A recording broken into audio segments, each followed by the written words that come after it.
live. Welcome, family. Bless.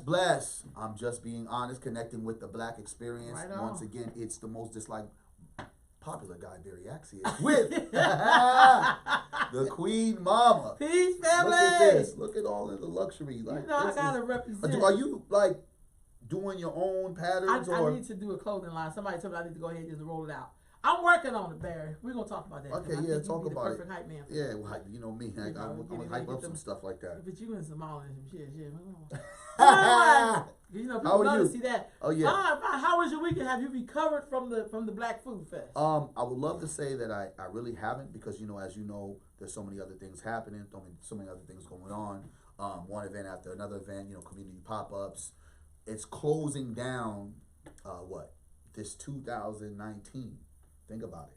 We only have 3 more months left. Oh damn, you're right. October. I'm starting to see Christmas stuff already. November. I've seen Christmas stuff in August. Yeah, I was like, Christmas. What the hell? So we have October. September is done. So even though it's September 24th, we're pretty much done with that. So you got October, November, December.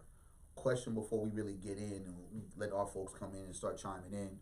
Come on and make sure that you guys like, share, talk to us, because we like to talk back, as well as let people know the most unapologetic podcast. We're not just saying Black podcast, we saying podcast. Right on, Barry. We're going in, talking truth, speaking truth to power, and we're not limited in just Black issues. We're focused on all issues, but we are definitely primarily focused on Black issues, because we have to be able to save ourselves. So, continue support. Going on to the new year, we're going to have a few different things going on, but just continue to keep on supporting, I'm just being honest, connected with the Black experience. It's been a great experience doing this all throughout the year. I was crazy because, once you start doing something, sometimes you hesitate, but we've been very consistent. Yes, we have. We've changed our time and maybe changed our day once or twice, but we're kind of building up the momentum, so it's been a great time, doing this with your queen. But you have about 3 more months. My question to folks and my questions to you. When you started your vision board for 2019, have you reached all expectations? Have you exceeded? Are you still working? Are you right in the middle? Or you just kind of just done your damn thing? Or you just ain't did a damn thing? I think I've done some of the stuff, and some of the stuff that I'm trying to do takes a lot of sacrifice, so I'm still in the process of. And some of it is scary, because you know how when you ask the creator for something, I want to do this, and then that shit requires some other kind of sacrifice, you're like, oh shit, I didn't know it was going to be like that. Yeah. But I'm grateful. Like, you know what I mean? Like, that's what it's about. Like, I wanted to do more things. And it required me also, too, Barry, to do some housekeeping for myself. Really? Not hanging with certain people, not responding to people, getting out of people's way. When people tell me who they are, I absolutely believe it. Wow. I don't try to, well, maybe they mean this, or maybe they mean, I'm not doing that. Like, I just, and it's okay because I'm getting older. That's the other part, too. I'm so okay with getting older. I'm not one of those people who are trying to be young forever. I know people who are like in their 80s and they can run faster than people in their goddamn 20s. So I'm just like, okay, I want to grow old gracefully. Yes. But I also want to still be alive and living, which means you have to sometimes sacrifice the bullshit. There comes a time in your life where you have to be like, I'm too old to be doing that shit. Yeah. Y'all go ahead. Peace. I ain't mad at you. I just don't want to do that shit. What about you? The funny thing about it with me, I think that I'm on the edge of looking at a lot of the things that I said is going to happen, that happened. And then at the same time, a lot of the stuff that I didn't even, write down on my vision board, that it happened. It took place. It probably took place a lot sooner than I thought would be. As far as my outlook, there's probably been a few incidents where I could probably say, probably made a misstep in that on the behalf of what you're saying as far as, cleaning out the closet. Done a lot of that. A lot of that. I find myself more and more often changing the direction of what I believe is going to help us as a people, where, the focus, I think, sometimes has become on accountability on others instead of more accountability on ourselves. And I think that when I came into this whole game, my whole focus was accountability on us. And then when things started kind of shifting, when we kind of really looked at it again as, damn, white supremacy is just here kind of conducting so much of our routine, it was like, okay, hold them accountable. But then again, I've switched back to like, holding them accountable ain't really doing nothing for us, because at the end of the day, if we hold white people accountable for all of the endeavors that they've done to kind of keep us where we are, who is holding us accountable? And it's not a simple fact that I'm just saying, focus on the negative things that black people do to each other or to keep us in this rat race. But the reality is, if we just continue to lay blame, though they are a huge percentage of why we are in this situation, if we don't do more of that self-serving work, I think that it's going to be done for nothing, right? So true. My idea is to constantly push the build, then the beg, then the please, then the you got to, because I don't really care about their antics as much as I care about our antics and how we're going to correct that, because they're going to be who they're going to be regardless of whatever we do. That's what they're designed for, to be honest with you. I'm not trying to be funny. Like, if somebody for 50 years been doing the same thing and it's benefiting them and not me, and I'm not a part of their game plan, how sensible is that for me to be begging them to let me inside? Exactly. Maybe I'm tripping. I could be wrong. No, I mean, I think you are. And that's when I go in to see, like, do for self. Like, that's Operation Do for Self. Because when you constantly are looking at all of the things that are happening, more often and less, almost every day, whether it's an H&M, whether it's Donald Trump did something again, whether it's a racist teacher, you know what I'm saying? Whether it's a racist business owner, from the Arabs to the Asians. Oh, see that video? Don't get me started. I'm just saying. My blood pressure was so high on Sunday. It also, it has to come a time to where we as black people have to decide, so what are we doing? And my thing is, what I'm doing is building in our economics, building in our education. And that, to me, is a lot more important than constantly discussing the ills of what these folks historically have continually to do to us. It's about being accountable and just kind of watching, as I like to say, Rome fall in so many different ways with our fake black leadership, because there's so much out there, as well as just the rhetoric of individuals who try to pretend that they're for our people, but in reality, they are just house Negroes, or they are individuals that are speaking for themselves, not for the collective. So my idea is, like, 2019 was an impactful, powerful year. We continue to rotate in 2020 with the same kind of energy, but the pace for me in 2019 has never let up. And I want to tell folks, as you start going into your journey of finding self and finding what you are here to do, what your purpose is, my thing is, don't wait. Don't create this, okay, well, 2019 was bad, 2020 is going to get better. Nah, man, start right now and elevate. That's the mission right now, I believe, is for elevation. So I'm not going to stop and say, all right, 2019 was good. I'm just going to keep on rotating, keep it going, keep pushing it. That's what you have to do. We have to keep pushing. So with that being said, when you talked about leadership, tell us about this Dennis Turner. Ooh. Who is Dennis Turner? And why is he on so many people's I mean, timeline? Shouts out to everybody that shared my post. We had about 80 some shares. The comments went crazy. For those who don't know, Barry Axius on Facebook, Barry Axius IG, as well as Twitter. And I was happy that folks was chiming in, but I was also laughing in the back of my mind, because when things like this happen, right? The police apologists, the people that stand by police officers, whether they're in our community or other communities, that stand, they take in the pictures, they're speaking out against individuals like myself and others who are saying, we're not really with this kumbaya shit, because the reality is we have not seen a definite change. Here comes a time when you have the ability to show us what true accountability, transparency, is with police officers. And we're talking about across the board. Orlando, Florida, Dennis Turner, that's the arresting officer, arrested a 6-year-old and an 8-year-old. I want to make sure that... What? 6 and 8-year-old. I want to make sure that it wasn't 2 6-year-olds, but I'm sure it was, from what I'm hearing reports, is a 6 and 8-year-old. One of them was an 8-year-old girl. I guess she was having some, behavior issues or some things of that She had a nature. tantrum. That was him. Tantrum. It was him who did that. So he is not only a police officer, but he's actually a resource officer.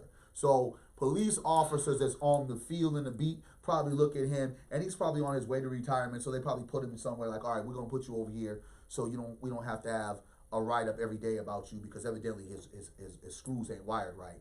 So this guy ended up arresting and actually having mugshots of the 6-year-old and this 8-year-old. No. So with all of the trauma that comes into, black children having to be in proximity of police, you have this situation that pops off. Not only is Dennis Turner a police officer that has had multiple occurrences of violence, one incident towards his son, another towards a woman, man that a woman he was trying to date or used to date. I guess he came at the dude or something to that nature. But Dennis Turner is a black man, as you can see posted on the picture. Oh God. So, with all things being said, again, with the police apologists that stand by the police and stand by what's right and want to talk about community activity with the police officers, and we're trying to bridge the gap, what do you say? And how do you say it? And what should we say? Because if it gets to a point to where we can't even trust not a white police officer, but a black police officer to do the right thing, to think, to have some type of cognitive rationale to see that this tantrum that this child is having doesn't warrant being handcuffed. It doesn't warrant being arrested. It doesn't warrant having a mugshot. If this is what the new training mechanisms and all of the peace talks between community leaders that feel like they want to go ahead and spread their gospel to the police, if this is what they're doing, I don't want nothing to do with it. Wait a minute. You said spread their gospel to the police? Yeah, because that's what it is. Because when you have all this rhetoric, when we all can't stay on the line to understand that until I see a good police officer, and this is what it is, brown, black, white, they're still corrupt cops. And I say that because corrupt means that if you do something and I don't say something, and this is going into this snitching thing, we'll talk about that later, and you're a law enforcement officer, so you become negligent to the things that you're doing, right? I'm just kind of like, all right, well, that's just Joe. That's Joe. I'm not going to say what Joe, I got to worry about me. Then you're in line with the corruption. Because my whole thing is, how in the hell did he even get in the precinct or wherever he had to go to do all of the filing, the mugshot, the arrest? How in the heck did he even get to that point to someone didn't say, hey, what are you doing? Like, is this your niece or something? Like your granddaughter? No, I arrested her. Or when you saw this little girl coming in with handcuffs. So this is like the cop on the South Side. Tell me you don't watch. Tell me you watch the South Side. Oh God, they have a black cop on the South Side. I don't know if anybody watched the South Side. It's on Comedy Central, but they have this black cop, and he's just like this cop. Really hates black people. He black. I mean, he's not black. He's dark skinned black. Okay. And they even adopted a white son. Him and his wife. Yeah. It's deep. So that's what it sounds like when you have black people who probably didn't fit in with black folks, or didn't feel welcomed or whatever, or they go to the other side, and they literally go to the other side, like Darth Vader shit on the other side. So I feel, wow, that's kind of deep. Yeah, well, and that's the thing about it. It becomes this whole Sambo. It becomes this whole silly Negro shit. It becomes this whole traitor. But at the end of the day, who is really truly the traitor?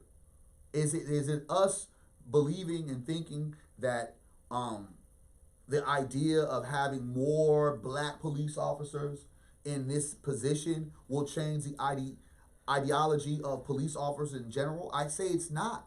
Because once you are any person of color that walks into an institution of racism, you're just going to be a part of the convenience racism that it has. And unfortunately, with this officer, his badge was not his white privilege, because the backlash that has happened from this arrest was they immediately fired him.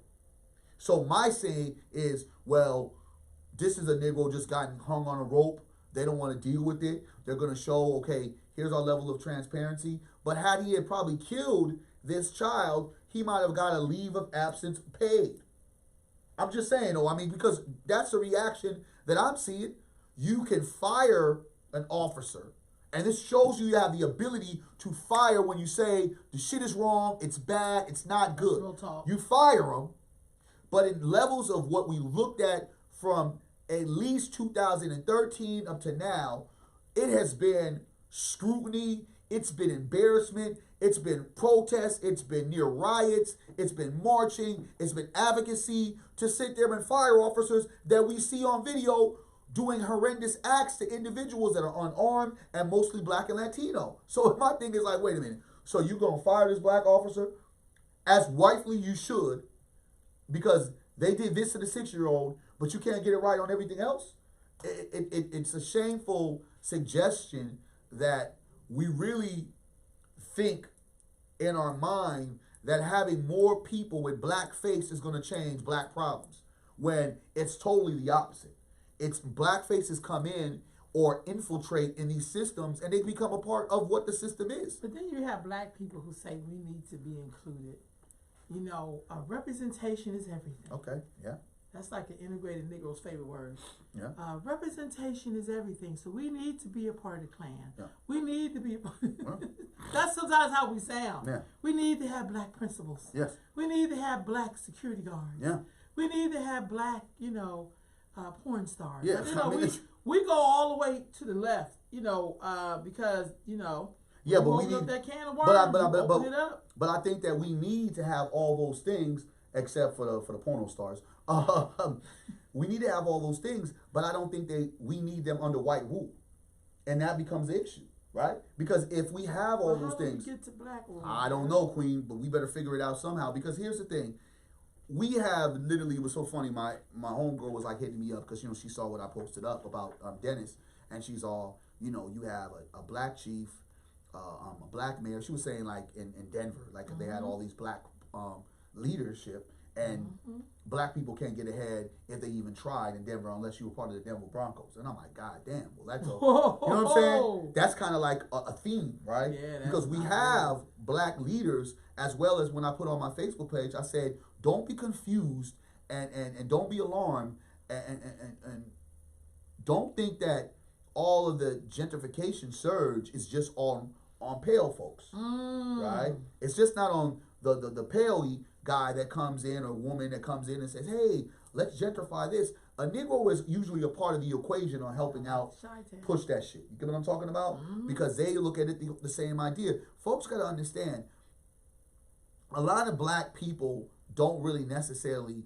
deal with black issues on a daily basis. If you live in the suburbs as a black person, you're not going to be dealing with the black issues in the hood. Why? You don't have to. Yes, I look like that person, but I am not affected by what goes on that person's everyday life because I live in a suburb and they live in the hood. So I don't really necessarily have to deal or interact if I choose. Now, for me, when my dad moved us to the suburbs or a part of the suburbs or an area that was better than what we were living in before, I remembered I went back to my roots. I was like, well, shit, this don't fit for me. I'm going to go back to what I'm comfortable with, right? But a majority of black people, to be honest with you, let's be clear, we like to say and assume that all of our issues were affected by it, but we're really not. So when you have Negroes that start thinking outside of what we believe that they should be thinking in a black agenda, we have to also understand the experiences of what some of these black people go through. Not every black person was raised around a bunch of black people like all the time, 24 hours, that was conscious, that was militant, that were part of like this hood upbringing. Not every black person, that wasn't every black person's experience. We just choose to believe that's every black person's experience because we're black, right? So we identify with the stereotypes. So for me to look at what Dennis Turner's done and to say, I'm surprised, I'm not, because he probably looks at the black kids as those little black bastards like so many other black adults do as well. That was hot there. I'm just saying you ain't fanning me off yet. You know what I'm saying? Yeah. I'm just, you know what I mean? I guess I'll fan myself. No, black bastard. Like I was like, woo. Yeah. Cause that bastard word is woo. Well, I mean, I just think that shit, sir. Everything that we argue about and we fight about and we discuss, right? It talks about how do black people better themselves. Well, okay. We talk about having a seat at the table. We have black police chiefs. We have black officers. We have black teachers. We have all these things that black people say we have to make it better. And we don't have a lot, but with the ones that we have, because sometimes a few brave men and women is better than a whole bunch of brave men and women, allegedly, right? Say that. Why have we not progressed? Why are we today, September 24th, talking about a black grandfather, probably a father, right, disrespecting a 6-year-old and an 8-year-old and arresting them? Black children's traumatized by all that they see, traumatized but because of the color of their skins. Why is it that we're talking about this subject right now? Barry, and my restorative justice voice. He, Mr. Dennis Turner, is probably a victim himself. See how that works? I don't want to give a fuck if he's a victim. I think he's wrong as hell. Yeah. But if I was trying to do restorative justice, I would look at him and be like, he's probably a victim himself. Yeah. Now, that could be true, but I don't give a fuck. I think when you do something wrong, and if you come from wrong beginnings, that's on you. Yeah. That's just me. Yeah. I feel like, there's almost no respect. Not at all. Like, or for black children. I mean, hell, you right on, Kimball. It is sad. Yeah. But my thing is, he got to be handled. That's like those 2 black women who got beat up by all those Arab men, and they drug them by their hair and shit like that. Did he go and, the black cops go and make sure there was justice served? I mean, they arrested them now and they're going to, charge them because the shit was, they thought they was like in Africa dealing with some enslaved African people there who were enslaved the Arabs to this day. Let's just not get it twisted. Yeah. Look at the Sudan. I mean, come on. Yeah.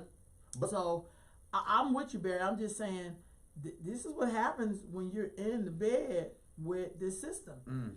You can't join the system. It makes me think of the Vietnam War, when black men went, were drafted to that war and was over there killing brown people who basically in the military they was in was treating them like shit. Yeah. So how can you get treated like shit, then go to war with the gun? Because they was all on the front line. Yes, sir. Don't get it twisted. No doubt.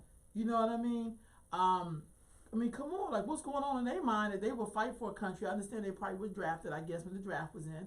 But then on top of that, they were fighting the Viet Cong and then had to fight their white officers.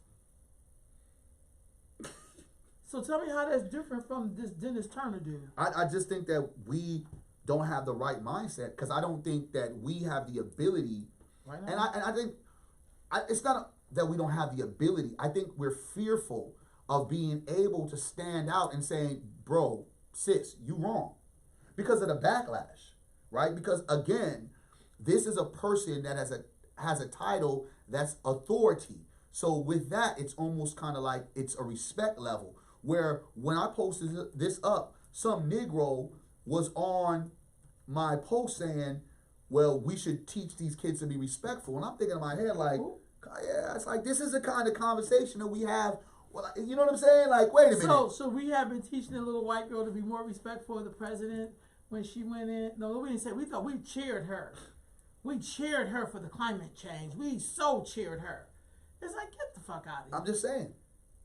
This is the kind of thing that continues. That's why I think our kids don't really respect some of us, not all of us. But I think they look at us like, it's kind of like I was watching Mob this morning when I was getting dressed. It's an old ass show. And Mob was lying, and her grandson was like, it's okay for you to lie, but not me. And I think kids could tell when we be on some bullshit. Like, how do you explain to young people why you have to toe the line and Tommy and Heather don't have to toe the line? Man, why do Heather get to be, good at being rebellious and standing up for climate change, but when Shamika do it, we all like, sit down, Shamika.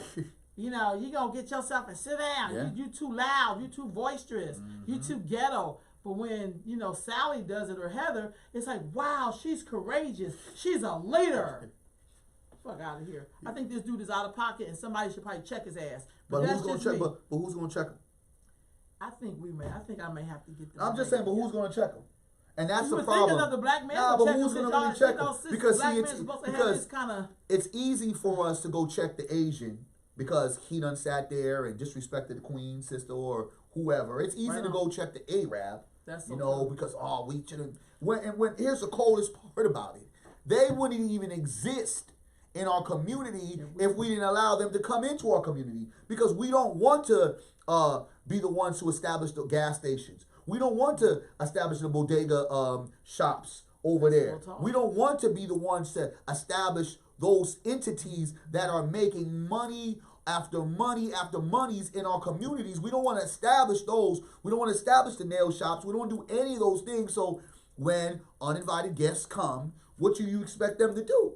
When they're not of the culture, they're going to do what they know culturally and what they also see. When these Negroes come up, whether they're 1, 2, or 3 or in herd, I gotta fight them back. This is all I know, because I want to make sure that the Negro submits. So our attitude is we have submitted to what these individuals believe who we are. So when Dennis Turner does what he does, ain't no Negro properly checked them when they were in police force or on the streets enough for him to think about it. Because here's the thing. I had an incident where I had to self-check myself, right? Because it could have went left. And I thought about it, and I said, if I do A or if I do B, there's going to be a consequence for either or. But if I do C, I'll be okay. I might be irritated, but C is going to be the way, right? And so I saw my way to C. A, B was null and void, threw that out, and I'm here being able to speak with you because I could have did some other shit, would have been a whole bunch of fiasco, right? And the thing about it, what individuals don't understand, and we have to really think, y'all, when you do something, there's a consequence for every action, right? So the action would have been the consequence of what I did for whatever happened, my reaction to that could have been a positive or negative. For this, it's a positive because I'm here, I'm sitting talking to my queen sis. Right. I'm talking to my people. We're breaking bread, and I don't have to worry about the things proceeding if I had went A, B, which would have been a whole shit show. So I don't believe that we do the process of thinking enough to have the ability to check ourselves in such a way to where a motherfucker gonna know before they do something stupid, they're gonna be like, shit, you already know. I already know what's gonna end up happening. Instead of it being like, well, what's Whitey gonna say? Because I think we're more worried about what Whitey gonna do. That's true. As the consequence of what white people are gonna feel and they say.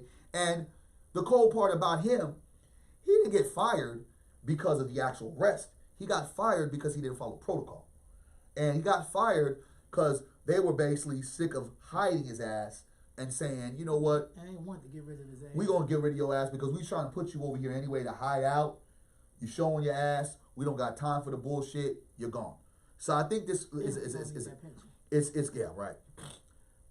I think it's going to be something to where we really have to start looking at why do we constantly have these incidents happen where Negroes don't have the best state of mind, whether it's Candace Owens going on to Congress while we're all trying to get reparations. Well, we all trying to get reparations. What Candace do? Because I like Candace. I know you like her a little bit because she said some old shit. But she's basically saying that white supremacy ain't had nothing to do with what our situation. I don't always agree with Candace. Basically, Candace was being coonish, right? But here's the thing. Here's the thing, Barry. There you go. We got to take a page out of some other people's books. So fuck what? Fuck her. She ain't got no power. See, I always say she's at that table because there's no room for her at this table. I hear that, but Queen, this is the wrong thing and the only thing that I have to say. Hold on, you think during plantation days there wasn't black people that was down? No. With this? So she's one of them. The House Negro effect. But if she gets stopped by the police, they still gonna whoop her ass like she a original Negro, and she is. Yes, the House Negro effect is very important. But the thing that is very detrimental about a Candace Owens, it creates a Dennis Turner. You get what I'm talking about? Then we have to create something that'll knock both. But no, we've always had them, but there's always been a consequence. Okay, this is my thing. We don't have anything that's going to sit there and self-check them niggas. That's what I'm saying. So really the issue is, Barry, is that now it's on us. See, everything comes back to us. I hate to say it. I know some people think white people is God. I don't think they're God. But I feel like if we had a mechanism, well, it could be, we don't have a mechanism to check people. That's part of the problem. I'm not trying to be funny. Yeah. There was a time when you did anything, you still have to. Kim said, "Write that bitch."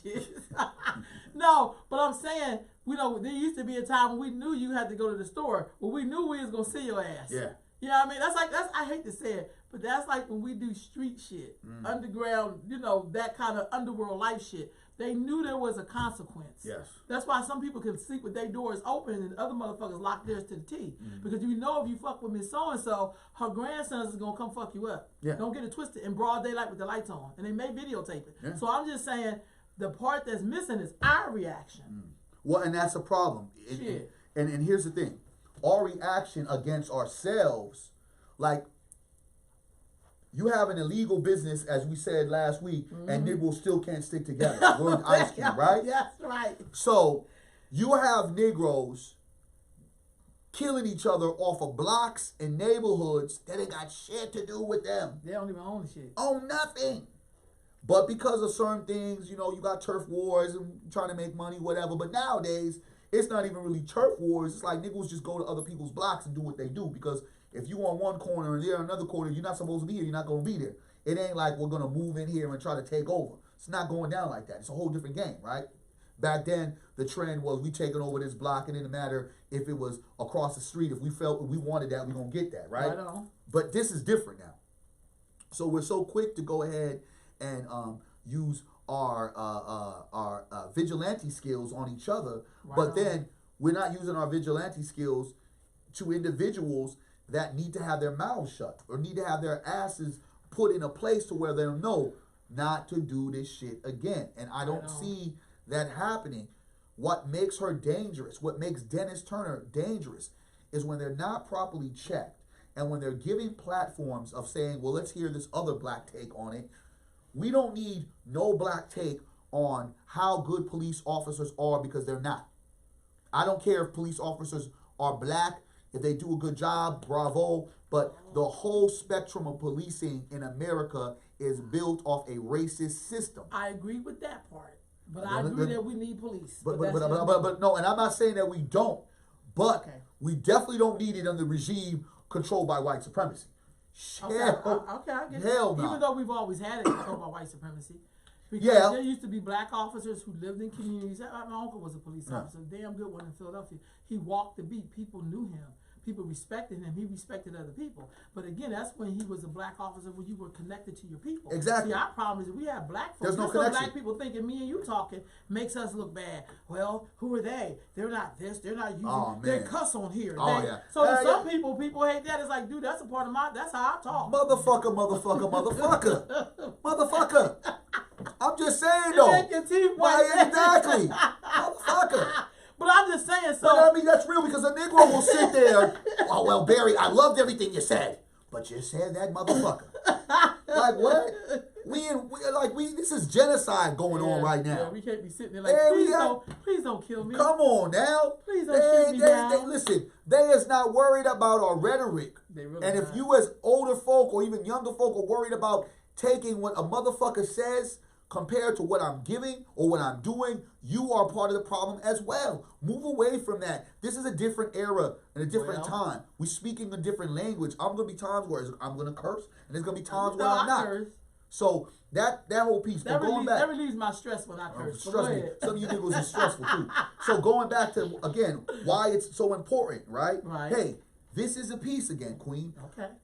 Dennis Turner, because if you don't shut these people up when they get these stages and they're showing, well, this is what I do. Like I say, Candace is being paraded around not only by white people, but also by Negroes by giving her a platform. And I understand we all want to hear the other side. We need to hear the other side, but the other side sometimes is not valuable for what we need right now. Hold on, who is we? So here we go with that. No, because black people. Look, you don't like the way, there you go. No, I get I'm just saying. I'm not French, but I get it. We. But I feel like when you're at war, everybody's not on the same team. Oh, That's yeah, why I you love go. the Game of Thrones. There you You go. know, when they had to go to the White Walkers and they tried to get everybody to agree, hey, they're going to annihilate us. And the one kingdom was like, well, we were going to show up, but they never showed up because they was really like, we're going to use them to get rid of you, but then they come get rid of them. That's another story.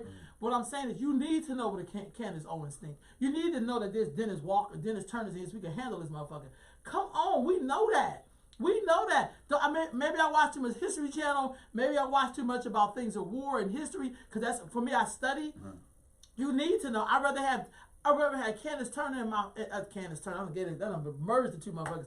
I would rather have Candace Owens right here in the midst of me so I could drop some seeds. And it don't matter if they get his shit and know like there's an opposition to you. So you just can't say stupid shit without us checking you. My thing is feel like it's easier for us to hate on Candace Turner, but let other people come in here and say shit to us like Bernie Sanders that we don't deserve reparations. And we like, okay. And niggas is parading around with him. With this Negro. So why are we tripping on Candace Owens when we up here wanting to support motherfucking Bernie Sanders? Like I just thought, well, it's true. They wouldn't be able to give reparations. Who the fuck says that? Everybody else got reparations. So what you're saying is niggas is jumping on Candace Owens and niggas is like supporting Bernie Sanders. Right. And Bernie saying, well, I don't know how you guys going to get reparations. And we're like, all right, cool, Bernie, we'll work around this later. But keep going, what you saying? Yeah. That's but what with Candace, yeah, you got to have friction. Shit, it'd be more than me and you said it. I was like, I agree, Barry. I agree, Barry. I'm like, nah, Barry, we don't need something. That's how you move along. It's called friction, damn it. But and Candace will eventually, if we get in her ear the right way, and I don't mean in the ear talking, okay, I mean like meet this hoe in the parking lot. I mean, come on. But here's the thing. Candace then gets the more platforms because white folks want That's to okay. They want to be Hey, look. They want to be massaged by the fact that they are not doing anything wrong moving But forward. hey, don't we all like that? Come on, give me a break. This is our enemy. He ain't supposed to do shit that's gonna help us. Who said he's our enemy? Who said he's our enemy? You talking about we? Who said he's our enemy? Some of them are our enemy. How? Because your survival means that I don't survive. How? Even though I don't see Niggas don't see that. I agree, Barry. But what I'm saying is some of us want them to survive and not us. Like this little sister with the hair on the H&M. We act like little black girls don't have hair like this. We up here debating. This is self-hatred. The shit is real.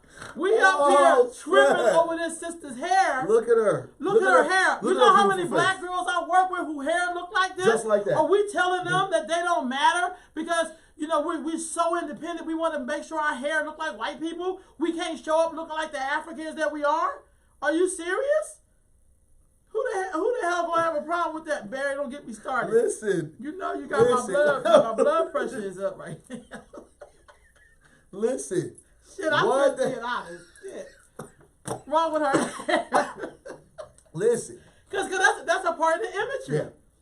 You know what I mean? What's wrong with us? And then we'll fuck around. This little girl grow up, get a perm, and then she'll be the next Candace Owens because of how we treated her around her motherfucking hair. And see, we don't want to talk about that. Okay, we want to talk about that. See, and I understand the Candace Owens. Go ahead. Let me double fan you. Let me double fan you. I understand the Candace Owens. I do. Yeah. We don't celebrate people like that. I do. Okay, let's see. That was fresh. About the nigga come from from black women. Now you know. Look here.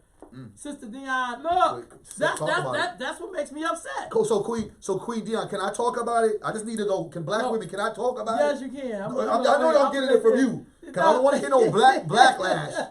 I don't want to get no backlash. You don't get that anyway because you're black, man. All right, well, I'm very yeah. motherfucking active. I said too many motherfuckers. Shit me. We're not watching your podcast. You say too much, motherfuckers. But we getting killed and shot up and God. But you want me to remain silent. Well, go ahead and talk about it, man. But here's the thing. What are we doing, black people? So, are we back at H&M hate? Are we back at boycotting H&M? What do we want? Hits the coldest part about it. Even in the Gucci thing, I don't even really, and I know niggas is going to throw some shit at me. Okay. I don't even really think they was trying to offend us. They were probably trying to celebrate us like, well, look at the black face. Because they're ignorant to understanding what the black face really means. Because we have not allowed ourselves to educate them on what the black face is. Right on. So I think that it was kind of like, well, hey, we're trying to salute. Whoa, damn, we didn't know. Because you niggas buy so much Gucci, they're like, well, shit, we want to kind of do something for y'all. And when they did that, it was like, hell nah. You effed up. So again, H&M was like, Because the face is too black. Now, they had painted it brown. Yeah, exactly. I guarantee you was right. Niggas would have been okay with that. Yeah. Right? And the lips were small. Shit is sad. And the lips were smaller, right? Right on. So then here we go with the H&M controversy a year or so back when the boy had the monkey shit on. Yeah. You know, I'm a monkey, all the other kids got that. Niggas was appalled about that. And we were appalled in such a way that everybody forgot that, you guys do know that the parent had to sign off for that sweatshirt, right? Like, at the end of the day, the parent had to sit there and be like, I'm cool with that. And the parent didn't see anything wrong with that. And in a sense of, I get the controversy and I understand it in both degrees of what H&M did, kind of just being, you know, what they were, not being, just trying to sell some shit and not being culturally responsible, but at the same time, the rage. But this part right here, I don't truly understand. I don't either. Because every picture of all these beautiful kids that was on this promo ad, they were all messy haired looking. They all looked like crazy. And this is a true essence of who we are, y'all. Yep, that's how your like, hair come look. on. That's how my hair look. I'm happy being nappy. Say that again, man. I'm just saying, though. That's real talk. But most of us ain't happy being nappy because we hate. We're not happy. Exactly. It's like, do we really want European hair? Yes, do we really do. want European Yes, we features? do. Yes, we do. They age older faster than we do. You guys do like know that. and shit. I'm just saying, because I don't understand where this beautiful young girl, who's not only being able to be put on an ad right on. and be able to set her life to the next level, got victimized by her own people because they felt, because they couldn't see that the image of this was just catching kids at their natural form of, here's the going out kids, right all on, that. Yeah, she said we've been taught that this means unkept. Go ahead, Unkept. Thank you, Queen, for that. Yep. Unkept. Disaster, should have brushed her hair. No, this That's was just an ad that just showed kids in their natural, truest form. And what's so bad about that? That's and right. then here's what it is, Negro. Let's boycott H&M. Let's say F H&M. What the hell are you going to replace H&M with? You ain't got shit. So we keep on going to this attack of everything that does something. Again, going back to the liquor stores, going back to the nail shops, going back to the gas stations that don't look like us who own it. Now going into the places where a lot of us go shop at, for those who can fit H&M, and saying to ourselves, we're upset. We're upset about what they're doing, but yet and still, we have no other platforms, we have no other alternative to say, this is how we're going to do it. And again, here you go fucking around traumatizing a black child. Here it is, a black girl. You know, if it ain't a black cop putting you in handcuffs, fingerprinting your ass, it's black people talking about your hair being unkept or nappy or whatever. Newsflash, Negroes, this is what the fuck we look like. Man. Shit, that just makes me sick. That's what we look like. Everybody in here ain't trying to look like the people on Blackish. Man. That shit ain't even realish. People in my family don't look like that. That ain't Blackish. That's mixes. That's looking like whitish. That's that kind of shit. Yeah. This is what black girls look like. We always want some cookie cutter shit. And it's okay. That shit It's pisses me okay. off because that really fucks up how we see each other. We know the biggest the biggest mental issue we have is our own self-imagery. That's why the hair care industry is $1 billion industry. That we we put don't. anything in our hair. That we don't what? Control. Your sides and shit is falling out. You putting shit in your hair that kill your follicles and shit. Once upon a time, That's the crazy. hair industry was controlled by black people. Yeah. And we no longer control that. And my thing is, until we control the narrative, we will not be able to control the imagery that's put out for the narrative. H&M in the back is probably, what the hell do you Negroes want? You know what I'm saying? Because when they decide to not show no Negroes, whether it's the Negro that's well kept, whether it's the Negro, we then gonna start yelling at H&M are racist because guess what? They're not showing any black That's why models. they was mad at Dime Omnicus when he said nappy-headed hoes. Y'all didn't care about the whole word. Y'all cared about that nappy word. Y'all was more mad that he called them nappy-headed, which is what our heads are as nappy. It's okay. Shit, that's dominant hair. We want to get down to the shit. What happened to being happy being nappy? You know, Negroes got it twisted. I'm just saying though, because let's truth be told, folks, what are you mad about? I don't want to hear about because her hair shouldn't have been kept. What are you really mad about? You know what is really sad though? Y'all gonna have to just take this. I don't give a fuck. But you know keep what? on cursing, Thank God. Queen. I'm sorry. Y'all had to give thanks for them white people because they had enough courage to put her in the ad. Ooh, had they had been a black ad, Negro, we wouldn't even see no black girl look so like you that. saying Ebony She ain't would have doing never that? made it on the Cosby Show. I know y'all love the Cosby Jet Show. would have did it? Ebony and Jet would have did it? None of them would have did it. Because her hair was like, well, we don't want to really Wait show a minute, our hold on hair a being second. that So we nappy. saying the European had to show us this is y'all in your natural state and be okay Hey, with it? they gave us Lupita. Let's be Jesus honest. Christ. She's Lupita wouldn't have been in no Tyler Perry films and no, you know, she's a little too black for that. You know, come on. You know, we think that all black African Americans are mixed and some shit. That's not true. We got millions of black people who look like her. Millions of black girls who look like her in school today. And we think the shit is cool. You will never see her on the Real Housewives of Atlanta. You will never see her on Basketball Wives because hell, she's in her real original natural state. And there's too much damn shame in that. But the shame comes from us. It ain't coming from the other people. I know you got to tell yourself that bullshit, but it ain't coming. It's coming from us. Yeah. True.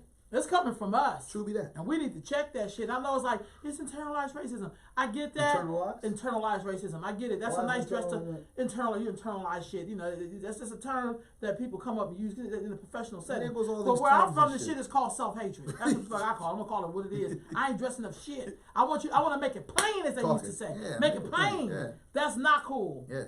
And the truth be told, and thank you guys for chiming in because we need y'all to be there. Oh, see, your sister just said, I wasn't taught that my hair was an issue until she came to America. What I say? What I say? Don't get it twisted. Please don't get it twisted. But who was the one that taught you that? Was it the Negro or was it the white folk?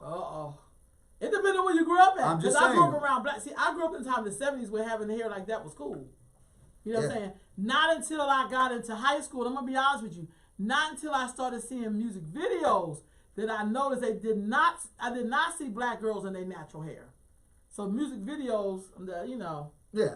Oh, and I think that, to be honest with you, again, she said it. What? It was, and you're right. It was a black person that told me that my hair needed to be relaxed. we just being honest over here, y'all. You're not be like, shit. You're not gonna get honest content from everyone because I'm gonna tell you right now, we're pushing the line of truth, folks, and we gotta be honest and we gotta connect to our heritage and our roots. A lot of the reasons why, I'm gonna be honest, that I turned into this kind of gangsterism and this thug and this drug dealer is because the black girls, and it's no knock to my black queens. It doesn't affect me loving y'all. Trust me, because I love this shit out, y'all. But it was black girls that kind of pushed me away, like, boo, like, you know, you got to get your shit tight. Like, what do you mean? Get my shit tight. Get your fade at. Yeah, like, you know what I'm saying? Like, get my shit tight. Like, what you rolling? Like, what you wearing? I'm like, oh, okay. So that kind of moved me and navigated me. So I remember growing up being a Haitian kid. My family, I'm full-blown Haitian, Americanized, unfortunately. My mom and dad, straight from Haiti. Right on. The African-American kids, the black kids of America used to call me a Haitian booty snatcher because they said to me that I wasn't black. And I'm looking at them little niggas like I'm probably more blacker than your ass. You better say it. You understand what I'm saying? So they said to me that I wasn't black. So this is a self-hate deficit that we continue to have, that we have to continue to talk about. Why? Because we haven't healed. We haven't figured out a strategy of how we move forward.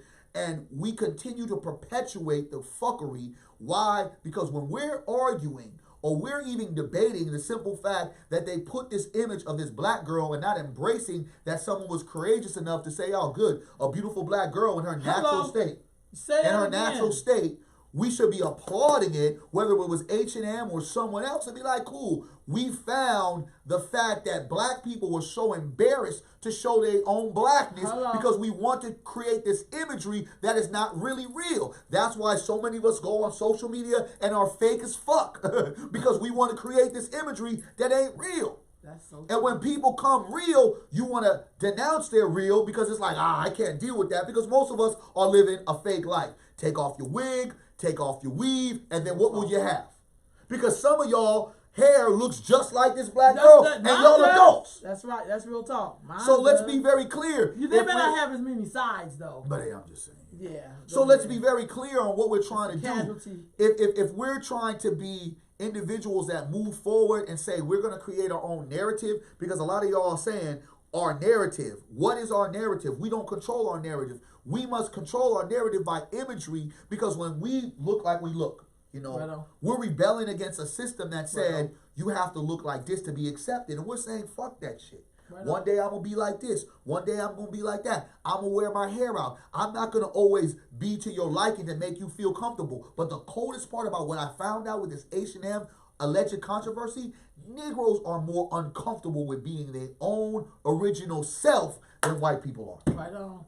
Hey, y'all, thank you for the comments. Somebody was saying that she was really cool because she spoke German in perfect English, whatever that is. And I'm going to tell you why, because that in itself is like, that's why I said, I'm not trying to act like I really support Candace Owens, but see, it's the thing about just being different. Being different. We don't deal with different black people. You know, if I'm not showing up like Aunt Jemima, black people don't want to see me. No, I'm just gonna be honest. They're like, well, get in your box. Your place is over here. You're supposed to be feeding us and giving us your milk and all that shit, but you don't have no place. So it's just, it ain't got nothing to do with being proper or being good or bad or dark or light. I mean, definitely those are all things that we can identify. But there is something about you being your authentic self that's offensive to some black people. That's offensive for you. How dare you be who you really are?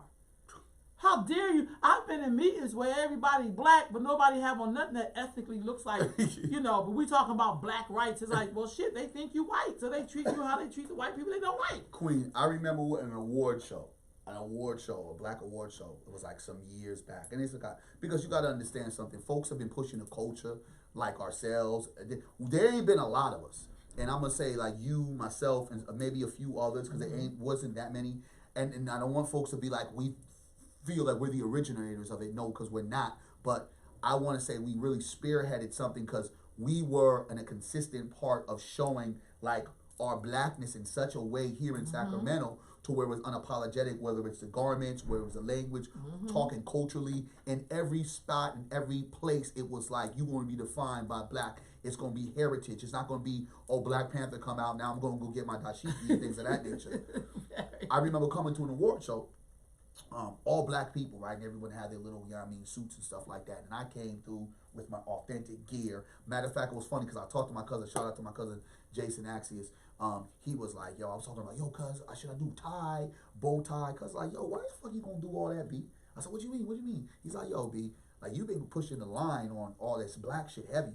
Go ahead and be your natural self. He said, go ahead and come and be super different. I said, them cats ain't gonna even know it. So I said, oh, snap. So when I had a whole bunch of people like, chime in, tie, bow tie, I said, all right, I'm finna flip the whole script.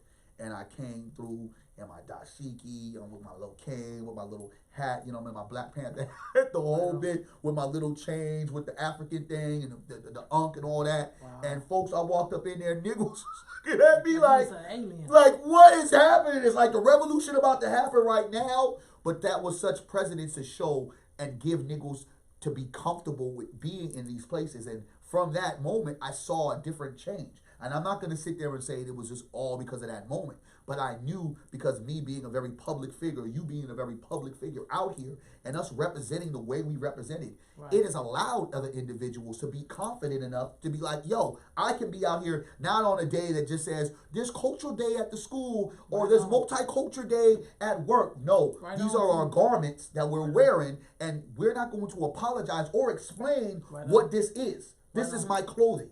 This is my armor. But don't that shit feel weird when it be another black person looking at you like, how can you wear that? I had about like 100 people looking at me like I was crazy. This is what the fuck I look like, huh? I had like about 100 people looking at me like I was crazy.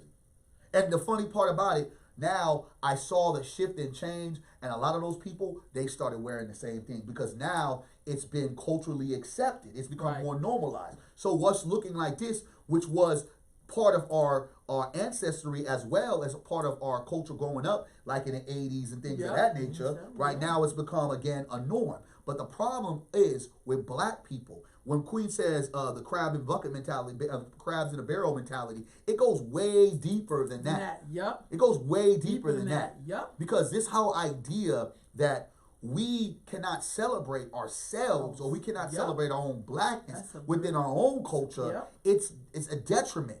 When we see individuals like Dennis Turner, it shouldn't even be a conversation because we already know what we got to do with him. When we see a sister like Candace Owens, who is still rehabilitated, we can still rehabilitate her. It should be a situation where we have to sit down with her, with the elders, and say, hey, sister, this ain't the way we go. That's my point. You know what I'm saying? Because what produced Candace Owens has everything to do with this little girl's picture. Exactly. Let's just be honest. Because you and I could have exactly been like Candace Owens. Hello. Because if black people are going to criticize black people for their different languages because they're not from America, if they're going to talk about them, or they're going to talk about them because of their hair color or their face color. If they're going to talk about them, their features, or if they're going to talk, my daughter got bullied all through her school where I almost had to come up there and I used to tell her, show me these little Negroes. She said, Dad, I don't want no trouble. Because she used to get teased by her lips. About to fight and shit. Yeah, because she used to get teased because of her lips. Yep. Get what I'm saying? The same lips that everybody's doing these duck lips with. Hello. You know what I mean? Hello. The same lips that now they embrace. She was getting teased because of that. Right on. So we do the self-hate, the teasing, the rhetoric, and then want to jump bad when the opposite side go ahead and show us. And now we want to be upset with it when we're doing it to ourselves on it every day. Black people are the biggest bullies of black people. Yes, so true. Let me say that one more time. That's so true. Black people are the biggest bullies of black people. And that's why when you have individuals who might be more hood than the black suburban kid, and the black suburban kid who now sees more of the hood kids, wants to turn into the hood kid, even though they don't know nothing about the hood, is because those black hood kids is teasing and terrifying these kids because they're not quote unquote black enough. What the fuck is black enough? No, that's real talk. Because black enough ain't just America. Because that shit, nigga, if you black in America, you really ain't black enough. Because knowing who we are truly, it benefits us moving forward. So when we have this idea that Negroes are not black enough because they don't know ghetto verbiage or they don't have a ghetto mentality, that shit is crazy to me. Because we're a lot deeper than that. And I think we define ourselves, unfortunately, with this one country, which is America, when we have continents, we have islands, we have all of this different stuff in our blackness, where we can identify in this black world where we're subjugated to just think this whole thing is just only, when it's not just only. Black in America is just not our only. We are spread out through the globe, y'all. And if we don't start thinking global, we start defining ourselves with the Candace Owens, with the Dennis Turners of the world. And we continue to fight and get upset about the H&Ms. And I say the solution to the H&M, make a B&M. You know what I'm saying? And stop talking shit about that girl's hair. Man. But that's the same thing they did to the gymnast. When she came out there, why she didn't comb her hair? She's flipping doing gymnastics. Y'all don't see her skill set? All you can do is talk about her hair? But I also think, Barry, we got to be real careful. And I'm going to tell you why. Because I feel like black people, we always have this way of taking anything. Like, I know so many black people who speak really well Queen's English. I know so many black people who speak 5 and 6 different languages. I know so many. And my thing is that we have to just stop acting like, you know, the ghetto kid and the kid that we think is proper, whatever the fuck that means, because that's a whole other terminology in itself, because I'm a code switcher. I could do it all. But I feel like we just have to be able to accept our blackness the way it comes. Just the way it comes. But you don't get the shit on me. That's what you don't get to do as black people. You don't get to shit on me. You don't get to make me feel bad because I don't look a certain way. You don't get to make me feel bad because you make me, you know, really beautifully melanated, darker than 1,000 midnights. Really, if you knew the truth, that's the original people right there. See, I'm in the science. You know, the fact that we mastered how to survive under our oppressors is beautiful, but you're not going to make you feel like you're better than me. And the fact that you can survive a whole bunch of underworld shit don't make you better than me either. That's why when you said it is deeper than crabs in the barrel. It is deeper. It's what happens when the crabs get out. What's what the fuck happens? Cold You candy. know, do they form an allegiance and pull the other crabs out? Not Or do at they all. just fucking leave and go about their business scrambling on the floor trying to find some shelter before their ass get picked up again? I'm just saying. I'm just saying. I mean, but it's I think true. these are real good valid. So it made me think of this. So for instance, in Brazil, they're talking about how black women are starting to wear their original hair again. Listen to this, Barry. This is in Brazil. They're talking about in the Caribbean. So they have a story. More black women are opting to wear their natural hair. This is in the Caribbean. They're talking about in Puerto Rico, and I don't know about you, but I'm from the East Coast. I grew up around black people from a lot of places, Puerto Rico, Dominican, and I ain't gonna lie, I would always meet Puerto Ricans. They would tell me how mixed they were, and the last thing they would say about what they was mixed with was black. Shout out to Fat Joe. He finally said, you know Oh. what, black people, Shit, black, he you know, already know. He the was Caribbean folks are black. Yeah. Then they have Thank this you, new Fat Joe. magazine right now because some people need some of your folks need to hear that. You Yeah. know what I mean? Which is our folks. Exactly. They talk about in Puerto Rico, they have a magazine that celebrates black beauty. This is in Puerto Rico. And I grew up around a lot of Puerto Ricans, and sometimes, oh my God, they would be like, oh, I mixed with this and mixed with this and did it. Then the last thing is black. And I'm like, okay, Negro. Yeah. Are you fucking kidding me? Yeah. And you clearly look like a black person. So anyway, I just feel like, y'all, we got to recognize the damage. And that's what this little girl has to deal with us commenting on her goddamn hair. Yeah, exactly. That's shameful. I think black folks, you should be ashamed of your goddamn self to even say some shit So like that. so out your H&M, mouth. in my opinion, in your opinion, hopefully a lot of y'all opinion, they off the hook. They ain't did nothing wrong. I don't think they did nothing wrong. I think they had the courage to do what the fuck we couldn't do. And that's to put a black, dark-skinned girl with her real natural hair on a damn ad. Yeah, because of what, you know, light-skinned girl. I mean, what? Okay, Well- if she had a weave on, then what?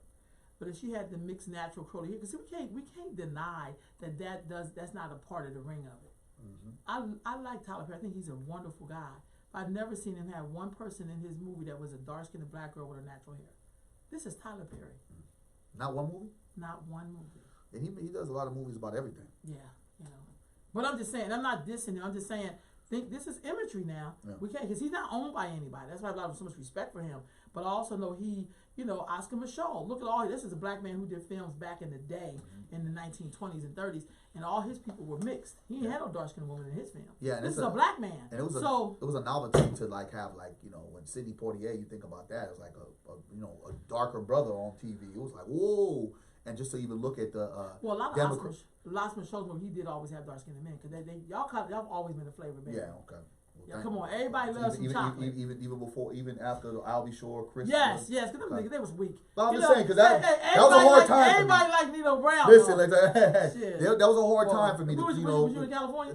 Yeah, I was Well, in that's California. different. If you was in the South or the East, Okay. chocolate is Because always. I ain't Elder never been- y'all not Barge getting- and yeah. all these But niggas, that I shit had every wasn't single real. one That of them. shit- that Christopher was- Williams, yeah, Albie yeah, Shore. yeah, Even though I like yeah, Albie yeah. Shore. But Yeah, them this niggas is- hurt. It that's was all y'all was hurt. night and day. Light skinned You niggas with still green see that eyes. shit, yeah. I But, like I mean, come on. But hey, look, hey, Barry, let's talk about right now. Y'all in like motherfucking Flynn. Yeah, Don't get it twisted. Talk to me. Sisters love some chocolate. Talk to Y'all, me, come sisters. on. Come on now. I'm just saying. Let's talk about it. Now, shit. But even in those movies, you would always have a dark man in Yeah. it. Yeah, Wesley Snipes held us down. Yeah, oh, shit. Michael Jordan held us down. Shit, you y'all know got what I'm saying? Idris Elba. Y'all That's- got. yeah, that's I mean, he's holding it really down. Yeah, you know right what I'm now, saying? So I'm you just know saying, what like, y'all, I mean, come on. Yeah, well, that's So good. even in those times, I mean, but then Joe came out. Shit, everybody liked he had that one damn song on my damn nerves. Because everybody was playing it. Yeah. The singer Joe. I mean, y'all have always had, come on. I mean, let me take you back. I mean, even in the 70s, Tupac held us y'all down, had, you know. y'all had Teddy Pendergrass. Yeah, Shit! that- People love Teddy Pendergrass. Shit, y'all had Tyrese Gibson. Marvin Gaye. Yeah, bro, come on. Yeah. Don't- shit, people love chocolate. Everybody love chocolate. You know, let's not get it twisted. Yeah, most but definitely. since we're talking about black and African, what about congratulations to the brother who won that Emmy What's the brother's name? for again? God, don't get me tired. I know he's Afro Latino. I know that. Yeah. And so he's won that Emmy for when they see us. When they see us, yeah. That yeah. movie just totally moved me. So, I still haven't watched the whole thing. oh God.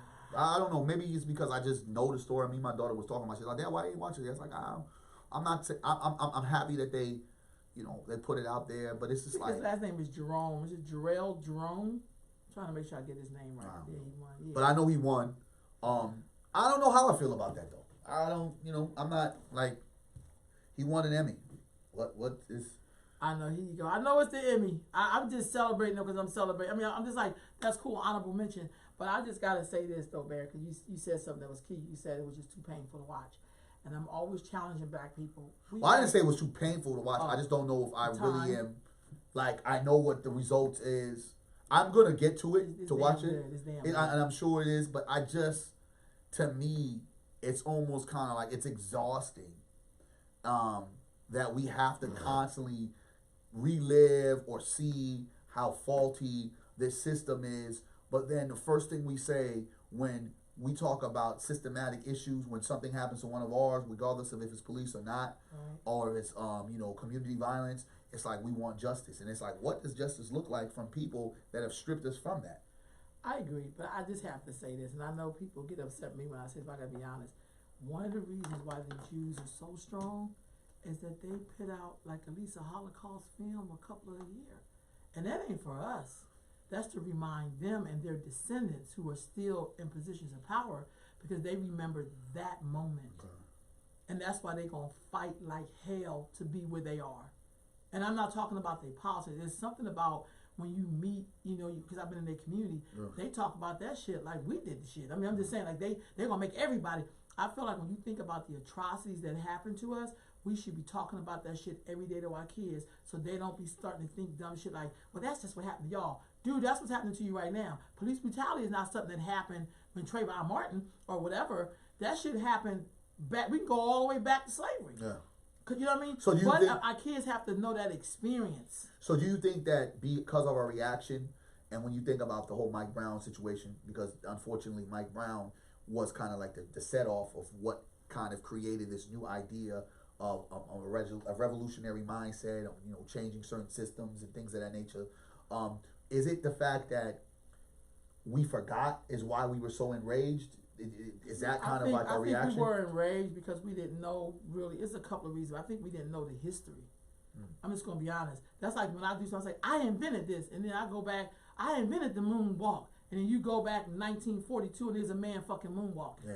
That's you crazy. Find out it shit. wasn't Michael Jackson. Yeah, it really wasn't. And it wasn't the dude who taught Michael Jackson. Yeah. I mean, there's a famous film out of a dude literally moonwalking, dancing. You know how we is. Yeah. But that's how I felt about crunking. Okay, that's nice, but shit, there was people crunking back in the motherfucking day. I mean, they didn't call it that. Yeah. So I think sometimes we are so disconnected from our history and its horrific events. It's like experiencing something and we try to block it out, but the shit will keep coming because you can't even recognize it. Now that we're telling our girls, y'all need to go out in packs. Well, when I grew up, I had that same messaging. What happened that we thought we could just go out by our motherfucking selves? Yeah, one or two. Yeah, why we didn't? What happened? And a lot of our black girls continue to be missing. Right. So you know what I'm saying? So I'm just saying, I mean, that's, I think it's important. But the minute we be too afraid or just, look, I'll watch this shit. It may be painful, but I still watch it because I know what my ancestors went through. Yeah. And I'll be damned if I'm going to have that happen to me or any of mine. But I think that, we had with the Nat Turner movie, right? Like, niggas didn't even put $1 to that. You ain't seen that brother since. We ain't seen that brother. He got some other trouble. Yeah, he got in some other trouble. But I like the film. I like the film, but you don't even like that film. Like, when you see black people killing white folk, that didn't get no Emmy. This was historical, right? Yeah, but my thing is, you gotta keep in mind. See, I don't even know how to play chess like that, but I understand. I'm just saying. I mean, but my concept is, I never depend on my enemy to make room for me. I never to act like they're supposed to. It's like the rules of war. What fucking rules the war? What has ever been rules of war? I'm going to war with you, but we're gonna have rules of war. Yeah, but we're not in war. This is genocide. Yeah, I've given up this. I've given up. War is this. But what's the rule? Both sides. You're right. Both sides is taking hits, right? And you're right. There ain't no rules to war. But if we were in the war, both sides would be taking hits. We are being castrated out here. You know what I'm saying? We can't even get ourselves together because we don't have. Here's the thing, because we got the white thing. If we don't know that white supremacy is on our ass by now, I don't know what to tell you. Candace Owens says it ain't. Yeah. Well, come on, but she's a part of. And she will convince more Negroes that it will be this. Oh, okay. It's like somebody saying, a dog is not biting your ass, and the dog's teeth is in his is on my ass. You understand what I'm saying? So I think people do that. It's kind of like when I'm disagreeing with somebody in the meeting, I'll go, well, that's her reality. My reality, and immediately I say myself, I'm going to put your ass in the box and leave you right with them. I'm not with her. We have to start doing that. But how is that's it? why I don't do the we. I'm like, no, that's her experience. My experience is we gotta like. I can't make you have my experience. But how is it that I can have a debate and we can have a disagreement, and it could be the way it is, right? And our voices, because we both from the East Coast, so it's like, we have that bravado and that kind of like, you know what I mean? And I'm Haitian, so you already know that whole shit. Oh my God, that's you know what I mean? And it be calm though, and we still love each other. With other individuals, with black people, be so sensitive, and it almost is like now it's going to become a personal thing. They ain't about that damn life. Look, Barry. Look, like I grew up around people who was a little bit of everything. Yeah. But what I love is even when I was in Cuba, I remember we was in Cuba, and it was Ron Pass's famous park that sell ice cream and everything. And it was these brothers, and they was loud as shit. Mm-hmm. And somebody said, "Oh my God, they getting ready to fight?" And the dude's like, "No, they're probably talking about football, which is soccer to us."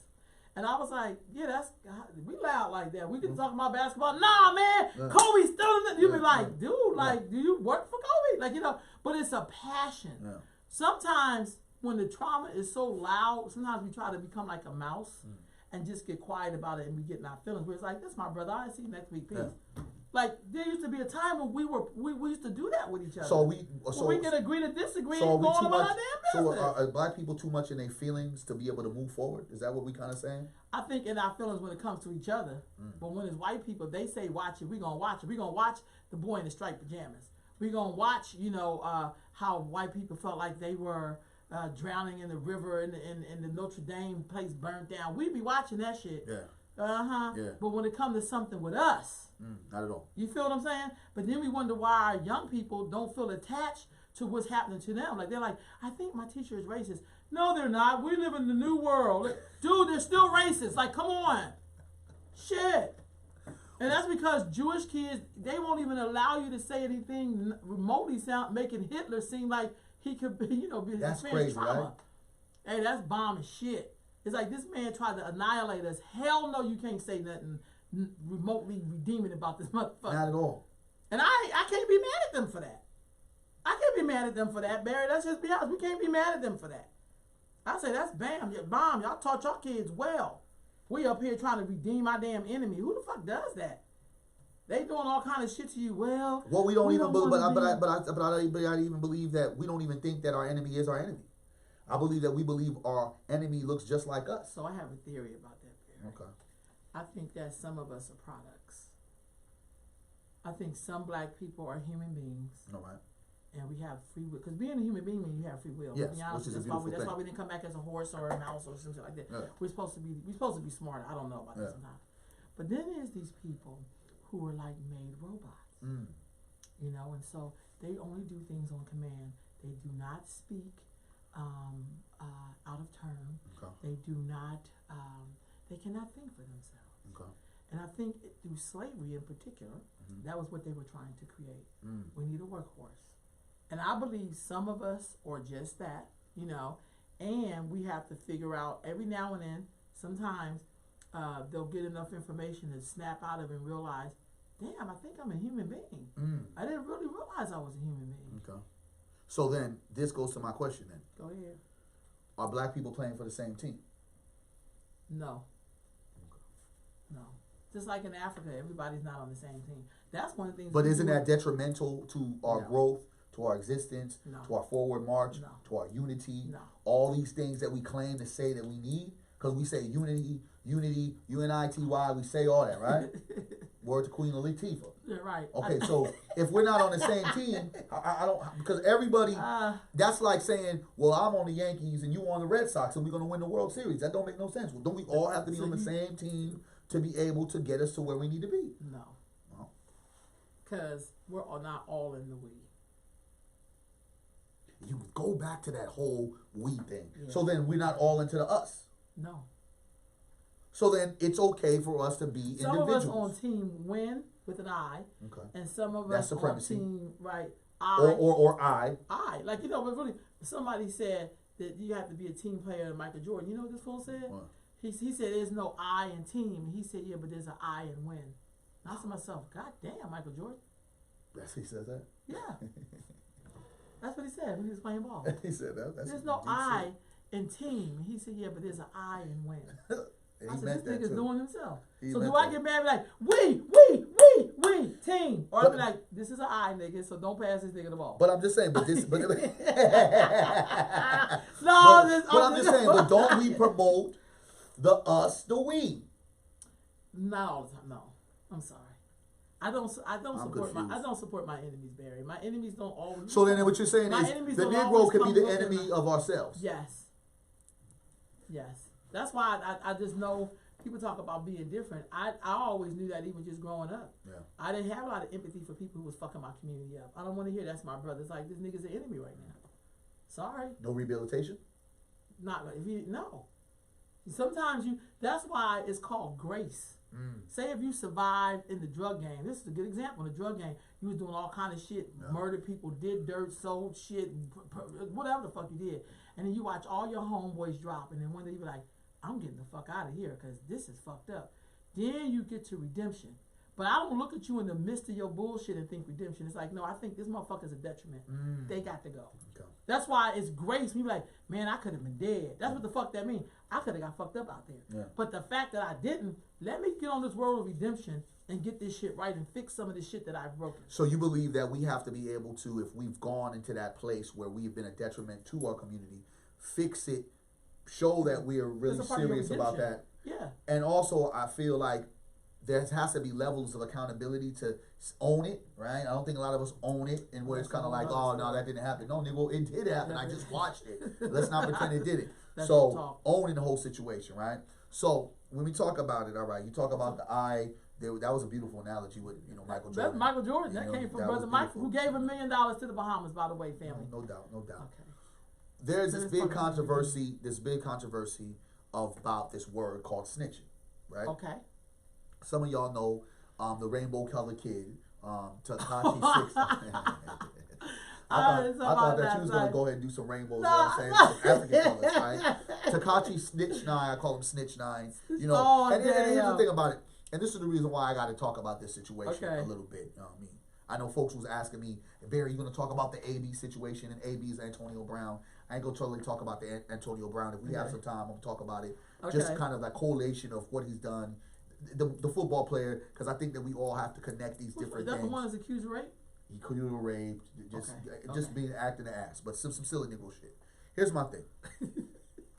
With Tekashi 6ix9ine, Snitch 9, the young bull who is a Mexican kid that was basically culturally appropriating from Brooklyn that came in and basically some wolves basically allowed his sheep to put on wolf clothing. And he was a fraud from day one, a troll from day one, never about that life from day one.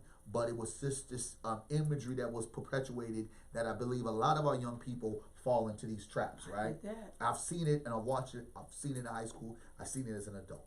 Now, of course, the feds are watching. Like the feds are even listening to and tuning in. You know what I'm saying? Good. And in reality, what I believe in a lot of the movements that we've had here, and I'm just going to specifically talk about here in Sacramento, for anyone to believe that that moment where we really had Sacramento rocking and rolling, that there was no snitch, there was no informant in the circle, I'm going to tell you, I am not one of those guys. She is not one of them girls. It's not. Yes, sir. Yeah. I can say that. Like, I could go talk about that all day. You know what I mean? I know I'm probably one of the ones that they watching, right? But there ain't no part of leveling Shit on me, me. not at all. Ain't never been in that predicament. But I do know, and I will put that for a fact, not factually knowing in the sense of I know that person because I seen paperwork, but I cannot, from all of the history that I've learned and all of the movements that have come before and the way we was moving and navigating, to say that there was not an informant planted, maybe one or two or even more than that have been planted in the movement. There's no way. History has told me that Negro, wake your ass up to understand that there's somebody, or there might be a one or two. Because while I watched this story unfold, I said, well, God damn it. Because this Trey 9 Gangsters of Blood clique in the East Coast, as they, again, adopted this young bull to be their money pot, their money source. They were indicted for racketeering and all type of other shit, right? Wow. And one of the funny parts about this whole story as how it manifested, I watched their moves. I never was involved in the celebration of the fuckery. I was always amused how others, even those who knew culturally that this shouldn't have been accepted it because it brought dollars, accepted this rainbow shit talking troll to be who he was, even though he was a coward, to talk tough, to act as if this dude was a real gangster. I was amused by how individuals just allowed it to be, and we didn't put a stop to it. First of all, any little Negro, whether you're black, white, Asian, whatever, that's rapping with rainbow colored hair, I can't take serious. I can't take seriously. Rapping with rainbow colored hair, I can't if you're not talking about Rainbow Bride or Romper Room or I love you, you love me, if you're not talking cartoon rap, I can't take you seriously, because you're talking that gangster shit, looking like that, I know it's a mirage. Something's up. I was always saying that from the beginning. Now, going back to where I'm trying to stake this down and lay it on down. When they were indicted, all type of stuff, it's almost like a movie how this thing is being played out. You found all of the twists, you found out all the wiretaps, you found out there's a few informants, and now the money, not the brains, but the money of this whole fuckery, Tekashi 6 Snitch 9 is now a federal witness. Yeah. And he is now laying it all. He's telling he's telling the truth about Jesus. He's telling the truth about Jesus. I mean, he's snitching on everybody. He's snitching on the Bible. You know what I'm saying? He's snitching on his mama when she stole from Woolworth. I mean, he's doing everything. Sorry. I'm just being honest. You know what I'm saying? He's snitching on Kanye West. He's snitching on Donald Trump. Oh, shit. Anybody and everybody he's snitching on, right? God. So he has basically come out and said all of these things. And this guy who wasn't about this life, who really in true life had a part of his, and this happens usually in the daily life of when you're running the street shit, because I've had it happen where some of my good friends have robbed me. He had got kidnapped and he had got robbed and everything like that. His driver his driver was an informant already for the FBI. He got robbed by some of his assailants. There was a rift in a clique. Now, as he's getting robbed and they're recording everything and all this type of stuff, he's begging for his life and everything of that nature. What has happened and what has surfaced is a simple fact that they were really, as this Trey 9 clique, was really utilizing and using him. And there's some reports that his boss, Shawty, was having sex with one of his baby mamas or his girlfriend at the time, whatever. It was basically off hinges. Folks have sat there and said, well, since they were about to do him anyway, that he has no loyalty in this idea of snitching. It's like he's doing what he's supposed to do to get out, because he was facing 47 years. 47 years. Now that he's singing like a bird, to basically not only seal the deal for this Trey Way gangsters that the FBI has been holding on for several years, he's also going to get a home run case for the guys that actually kidnapped him. Like, they want to put those guys under the bridge. Is it okay for living this life, then turning around and snitching on the people that you were living this life with? Because you're looking at 47 years, right? And they had no loyalty to you. They were using you. I mean, you guys were all using each other. And now they said 47 years. I think he was 23 years old, 22 years old. He got his kids, whatever. Is it okay for him to drop the dime and be an informant and talk all of it out? Now, Barry, I'm going to answer that question. Okay. But I'm going to answer it from a real space. All right. So let me be clear. You did say this. So the no snitching applies to criminals. It don't apply to if you was a witness to somebody killing somebody, doing some shit. I think that's just civilian. To be like, you like, yeah. Even though black people still, even when you're a civilian, you still follow that code anyway. But go ahead.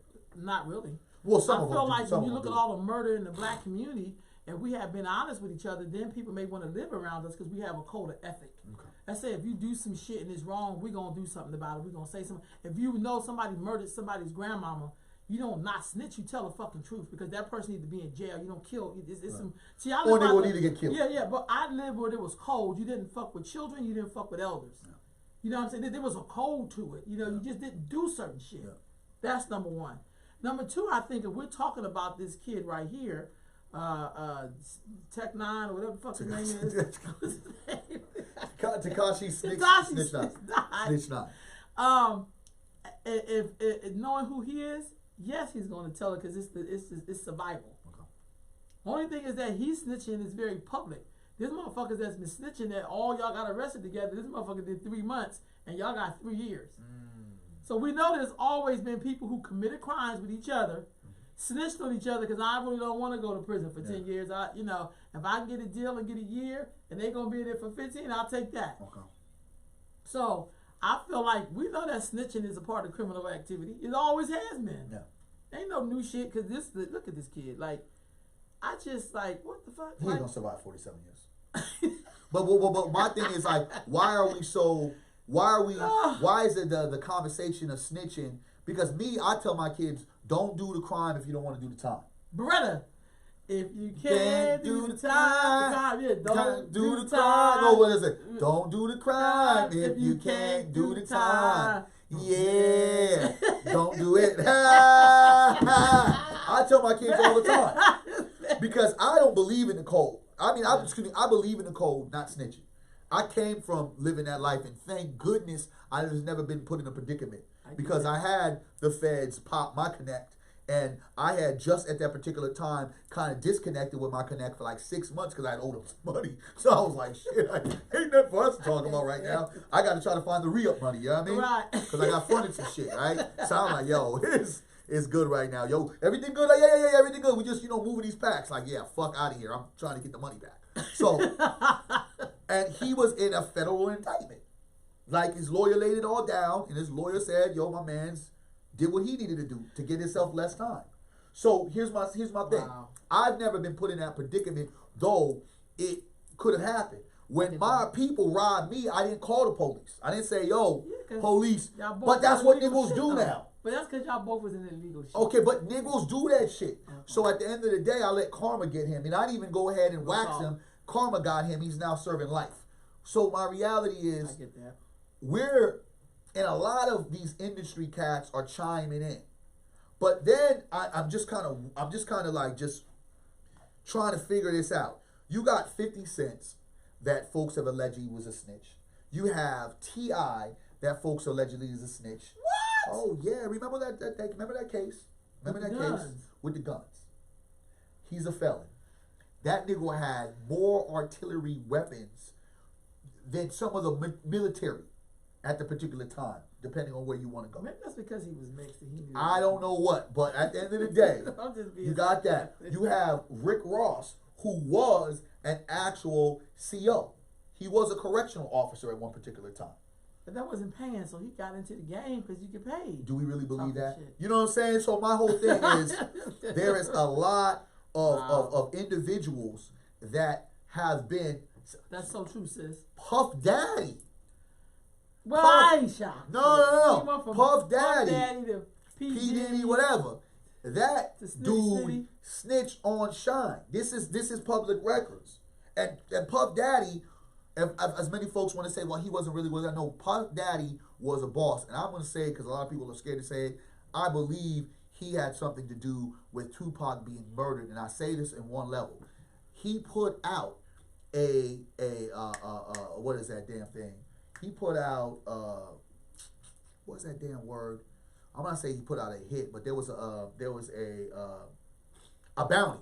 There was a bounty on whether it was a chain, a death row chain, or a bounty on these dudes because they was embroiled in a real war. And what folks want to see, because they look at Puff Daddy, he's a dancer and he's this entertainer. That Negro's father was a Harlem gangster. Yes, he Don't get was. it twisted. That Negro might have been on square grounds, but he's been attached with gangsterism. So don't sit there and try to make it seem like this nigga was just some old prep, so classy. This be the worst niggas because that nigga was really a boss like that to where how he moves You don't think that after all the stuff that Tupac was doing, that these niggas in the East Coast niggas got bravado. They not just sit down saying, just let Tupac do. Nah, them niggas is being active. If you really listen to like the last Biggie album, there are disses against Tupac all through that album. Long Kiss Goodnight, that one song where you're nobody until somebody kills you. There's all type of different songs that are putting jabs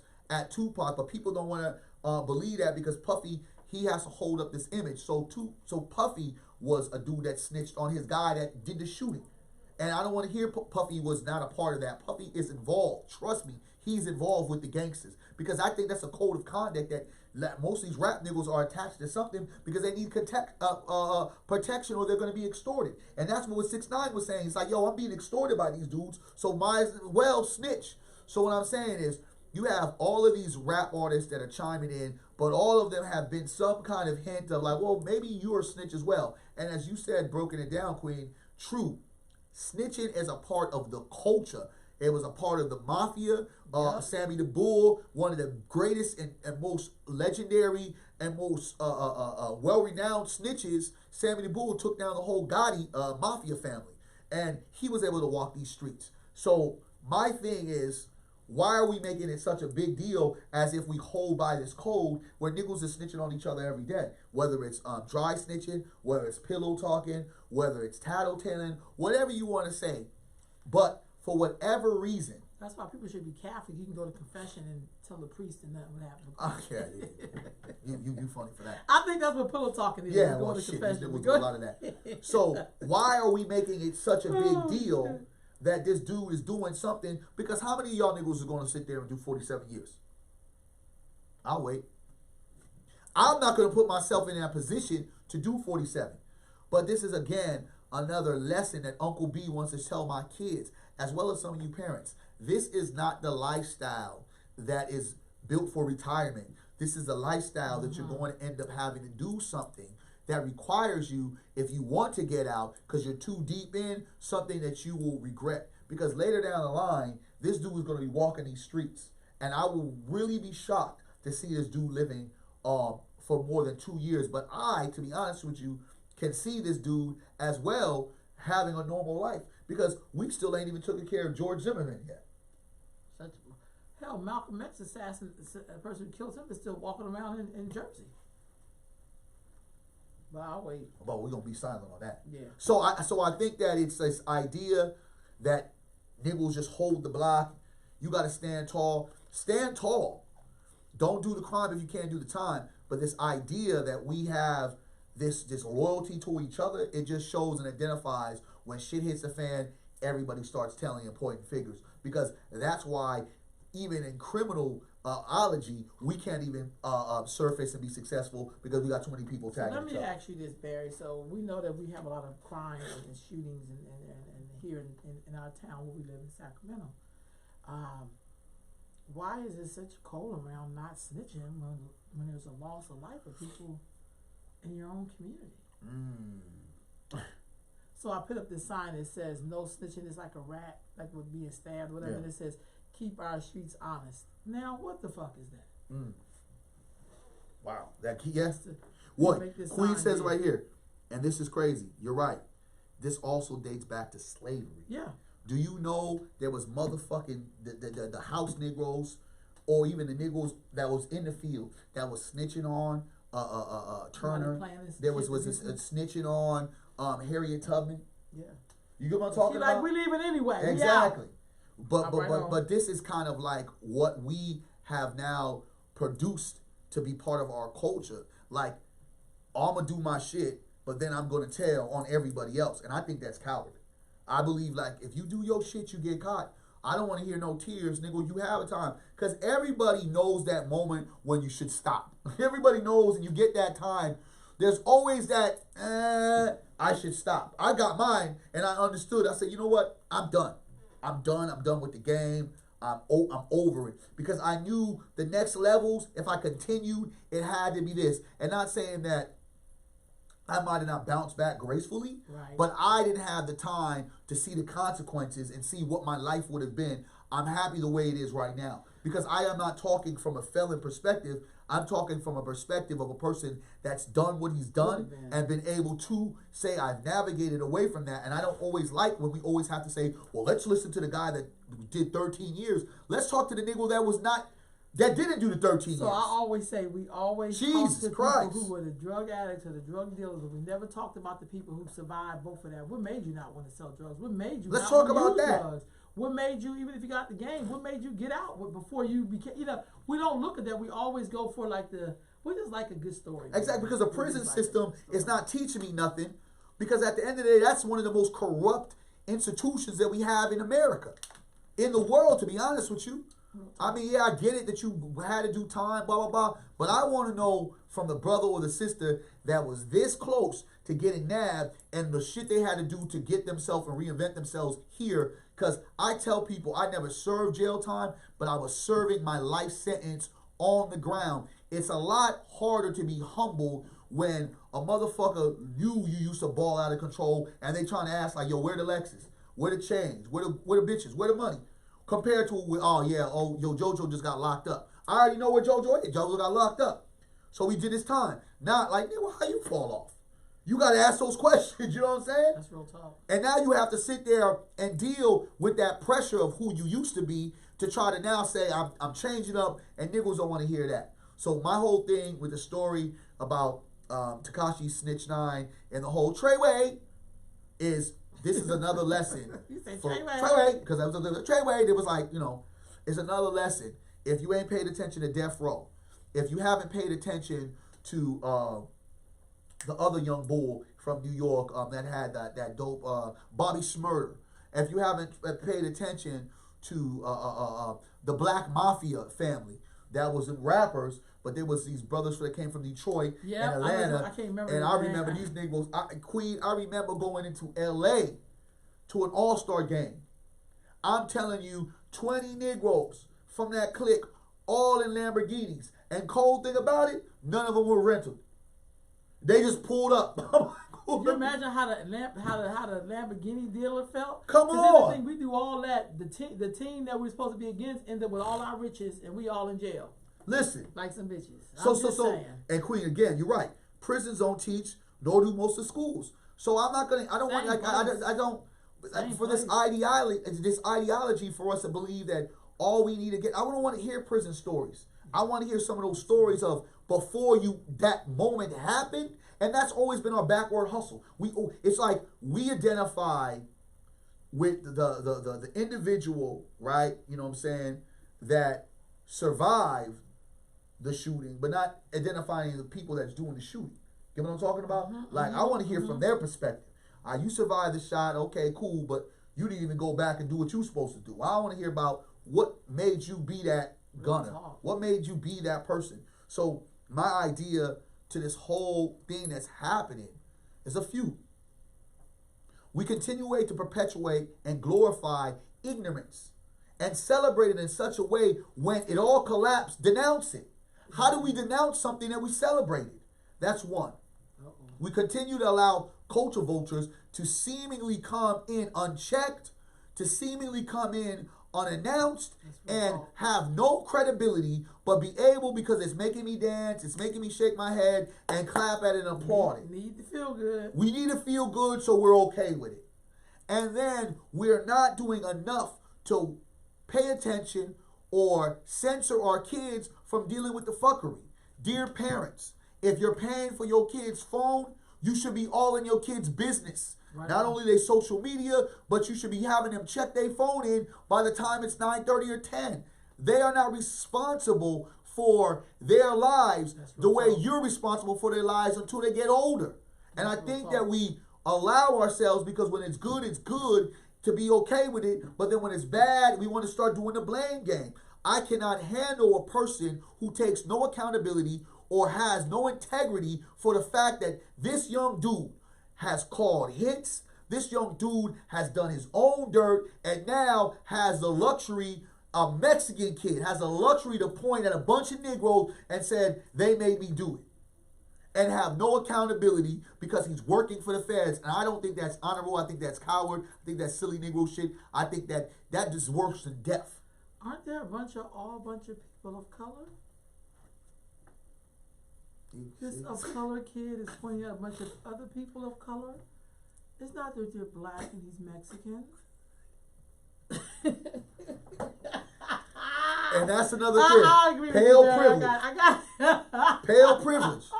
Because, you know what I'm saying? Ooh, the dark side of the I'm fence, fucking with you. this little motherfucker would still do 5 years. Because if you got 47 years, they said 47 years.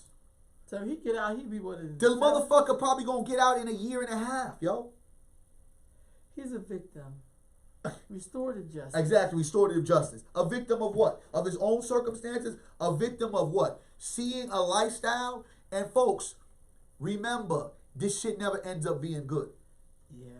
It never ends up being good. So we really have to really control our narrative and control our responses and understand there's a lot of fake shit going on all around us. Call that fake shit out. And the one thing about it that I think really blew off the top when these ghetto Negroes started going in and they were about to start getting some Hollywood money, so they was about to transform, but they brought their ghetto antics into Hollywood that rang some alarms. So you had some Negroes, there was a shootout in a Beverly Hills a community that they was trying to do some video shoot. That's one thing. You had an incident at the airport. That's another thing. And then I hear that they got into a fight with a very powerful record exec's son. So I think those were the things that kind of really propelled it to be like, you know what? It's time to bring these motherfuckers in. Because now they're being a menace to the other side. You can be a menace all day long with the Negroes. Because see, the thing about it, they already had this Negro putting a hit out on other rappers. And shooting at other rappers. They already had all that evidence. So they waited. But once they started spilling, that's how cold the feds is. They got everything. They just be waiting. Once they started spilling themselves into white public and it really started getting mainstream, it wasn't no more local shit, that's when they sat there and said, oh, we're going to bring them back. So, folks, it's not about snitching. It's just about don't be in a predicament to where you don't have to snitch. That's it. That's all. And if you can't do the crime, then you. But if you can't do the time, then you don't do the crime. Yeah, don't do it. That's like that is our segment on this fool here. But again, my question to you, Barry, is how do we deal with that in our community when it comes to violence, gun violence? You know what, Queen? I said that you have an answer, but I don't, because I don't know. I don't know what it takes, because unfortunately, a young man got killed this past Saturday. Young man. I don't know much about this story. I've been hearing a lot of stuff on social media, people beefing at each other. Really? Like, don't set up no foundation in this person's name. You stole money from so and so and so. And I was like, oh, y'all, shit. But I mean, I don't know. I'm just saying, like, y'all, come on, we gotta do a better job. And go to people's door. Ain't y'all from? Some of these motherfuckers is old. Ain't y'all from the? Maybe I grew up in a different spaceship or some shit. But I remember you go to a motherfucker's door. See, when you face to face, this social media be getting people all messed up. I'm from the time I got to go knock on your door. And my thing is like this. I think at this particular time, I mean, we're grown enough to be able to have our own GoFundMe. You should have stuff in place. I'm kind of sick of GoFundMe for shit like yeah. Well, I'm saying for certain shit. It just kind of get ridiculous. It really does. I think that we should have insurance policies in check. We should have some monies put away. You know what I mean? If you don't have insurance policy, I get it. You know, you should have some money put away to be able to do it. You got money to get your nails done. You got money for insurance policy. Well, I mean, that's a whole other story. I'm not trying to be funny. No, you're being very honest. I mean, that's nails done. If you can go get a bottle of Hennessy, if you can get a blunt, and you can do that on let's think about it. That's real talk. Bottle of Hennessy every weekend, it'll probably cost you about $20, right? A blunt, motherfuckers gonna smoke weed all through the week. That'd probably go if you want to go. You know the supply, so we might give you a little discount. That's about $80, right? So you add that up, that's $100 a week. You can't get no insurance. That's all. But I don't want to harp on this moment because of that. I get it. I'm sorry for the loss of life. I'm just saying it gets a bit ridiculous. It gets because and people stop scamming motherfuckers. I've been hearing a lot of scams. There's a lot of scam artists. It's like, for real, I mean, just always a scam. Wherever, see, black folks, we are so valuable. in our crazy ass state is that every time something bad happens in our community, other people like those vultures just come right on in. You know, whether they selling you a casket, whether if they, I mean, I hate to say it like that. That sounds really crazy, but we're more valuable to people when we kill each other up, and when we don't know who we are, when we don't love ourselves. We support so many other cultures and communities.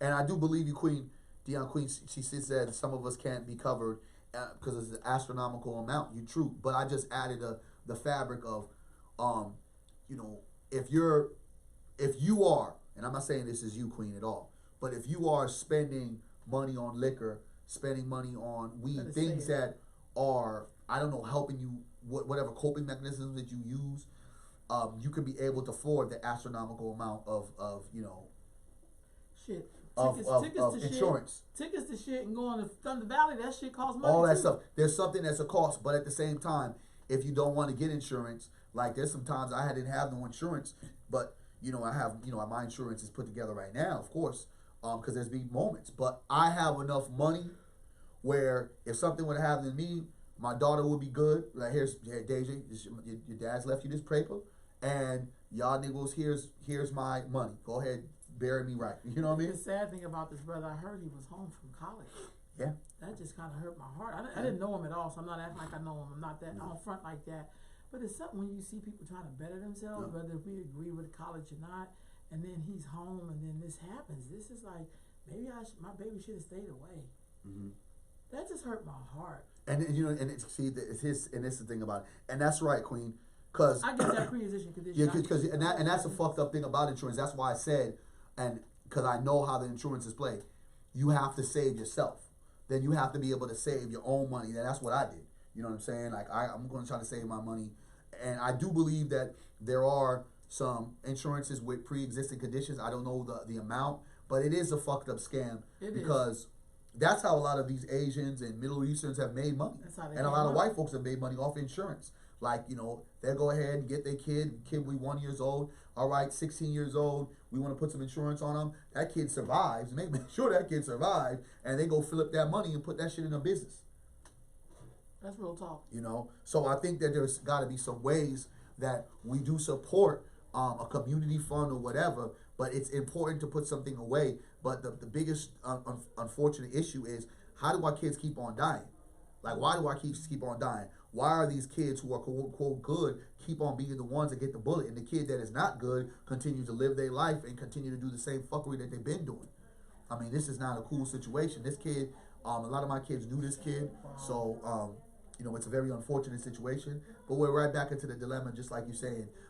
We can't even get it together to get the money to be able to say, hey, we're going to bury this kid right, because you're saying people are scamming, people are doing this. We're arguing about not the life of the individual that died, but we're arguing about the fact that how are we going to deal with it now? And I think that leaves us open for a lot of the self-hate that we are, I think, unfortunately putting on ourselves. And I think that's what happens when we don't heal. I think that's what happens when we don't take a self-check and look at ourselves and what we're going to do. And I think that's what happens when we don't identify that maybe I'm not right or ready to be a parent. Maybe I'm not ready to be a parent. Maybe I might need to kick back and let somebody else do that parenting thing. Because I have one kid biological. I have about, 7 to 8 others that are not biological. And I've been able to say gracefully, I've helped support them through high school, college, as well as some adults. But for me, having my own, one was enough for me. You know what I'm saying? One was enough for me. I think some people who have children don't really do it because they want it. They do it because it happens. I think I've seen people who are planners with their children, and some people who just did it because they want to keep their boyfriend or show that they love somebody, but they really weren't ready. Okay. They weren't even thinking about it like that, Barry. I've seen a difference when people plan stuff and when people are like, oh well, and now they on their 4th kid. Like, you know what I mean? Yeah. And I think that's where a lot of that not having justice, not feeling safe comes into play. Yes. Because instead of us checking our kid and being like, oh, my baby will do that, we condone everything because we don't know as a parent, you still have to administer justice in your own house. You gotta check your kids. I mean, you may have to take that cell phone away, take the TV out their room. You may have to stay home and not go out and turn that TV off and sit down with your babies and, I don't know, coloring crayons or something, you know. Do something where you show sacrifice to your children so they understand that my mom sacrificed, my dad sacrificed. That means I'm a sacrifice. Yeah. But a lot of our kids see their parents doing stuff that make them feel good and look good, and ain't doing good. But real quick, E40 said basically, if you're not doing positive music or doing something with your community, you should get out the game. I agree. And you should stop doing songs with Too Short. Shit! Why? What's wrong with Too Short? I'm just saying. Too Short, ain't he like an elder now? No disrespect. Is Too Short still doing songs like that? Listen, my whole thing is folks got to do what they got to do. But I appreciate everything E40 has done as a black entrepreneur. Black people. E40. When we start off like that, we get ready to say some shit. E40 is definitely. I mean, when you talk about the Black Blueprints, that nickel is the foundation of independence and being able to make something out of nothing. A iconic figure that does not get enough respect in the hip hop game for his slang, for his delivery, for his style, for his ingenuities, for his talent, for his mind, and for being able to surface as not only as a pioneer of the game and be still consistent, where he's reinvented himself without having to go away from his own roots, right? But also to level up his area as well as to purposely put his own people on. What they do with that, that's on them. But as well as to function as a businessman in such a way that he was getting, even though I'm not into the fast food piece, but he was getting fast food franchises before Rick Ross started getting chicken wings and all that type of thing. Oh, wow. So yeah, he's done wine. He's a fast food chain. I think he's just opened up a Lupia store. It's all kind of different things that this dude has been doing. So I always give him shots out, and I think what he said is definitely correct. I had to throw a little jab about with the Too Short, because I think Too Short should stop talking about bees and hoes. I mean, you still doing that? Oh yeah, for sure. Well, that's his thing. Well, why wouldn't it? Wow, and it is what it is. But the reality is, here is the idea that we must continue to propel legends like this and move them and level them up on every way possible. And I just think that I salute and I applaud a brother like Earl Stevens for being such a pioneer in the game and being an iconic hip hop figure, to really showing us before even Jay-Z was doing a lot of his executive moves. E40 was all on top of that. So that's salute to E40. So how do you feel about brother Tommy Smith and John Carlos being inducted to the Hall of Fame? I believe that is well deserved, and I believe that's it took a little bit too long, but I guess when you're in this moment where we want to kind of celebrate all our revolutionary individuals and soldiers, I guess the best time is now. So I should have happened a long time ago, but I guess it is what it is. But my thing is like these Hall of Fames, these Emmys, these white awards, and even when I win this shit, I just be like, it is what it is. You know what I'm saying? Like, whatever. To me, I get you. I think it's quite interesting that they did that back in the late '60s at the Olympics in Mexico, when there was all kind of horrible things happening. They stood up and all they did was just put their black fist in the air. Yeah. So I was like, damn. I mean,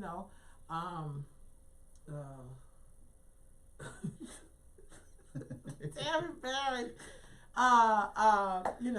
they didn't get as much play as, say, how we talk about Colin Kaepernick, taking the knee. But I also know that they were such a symbol, and them brothers went through a lot of sacrificing, and they got treated a lot of different ways because they stood for something. Yeah.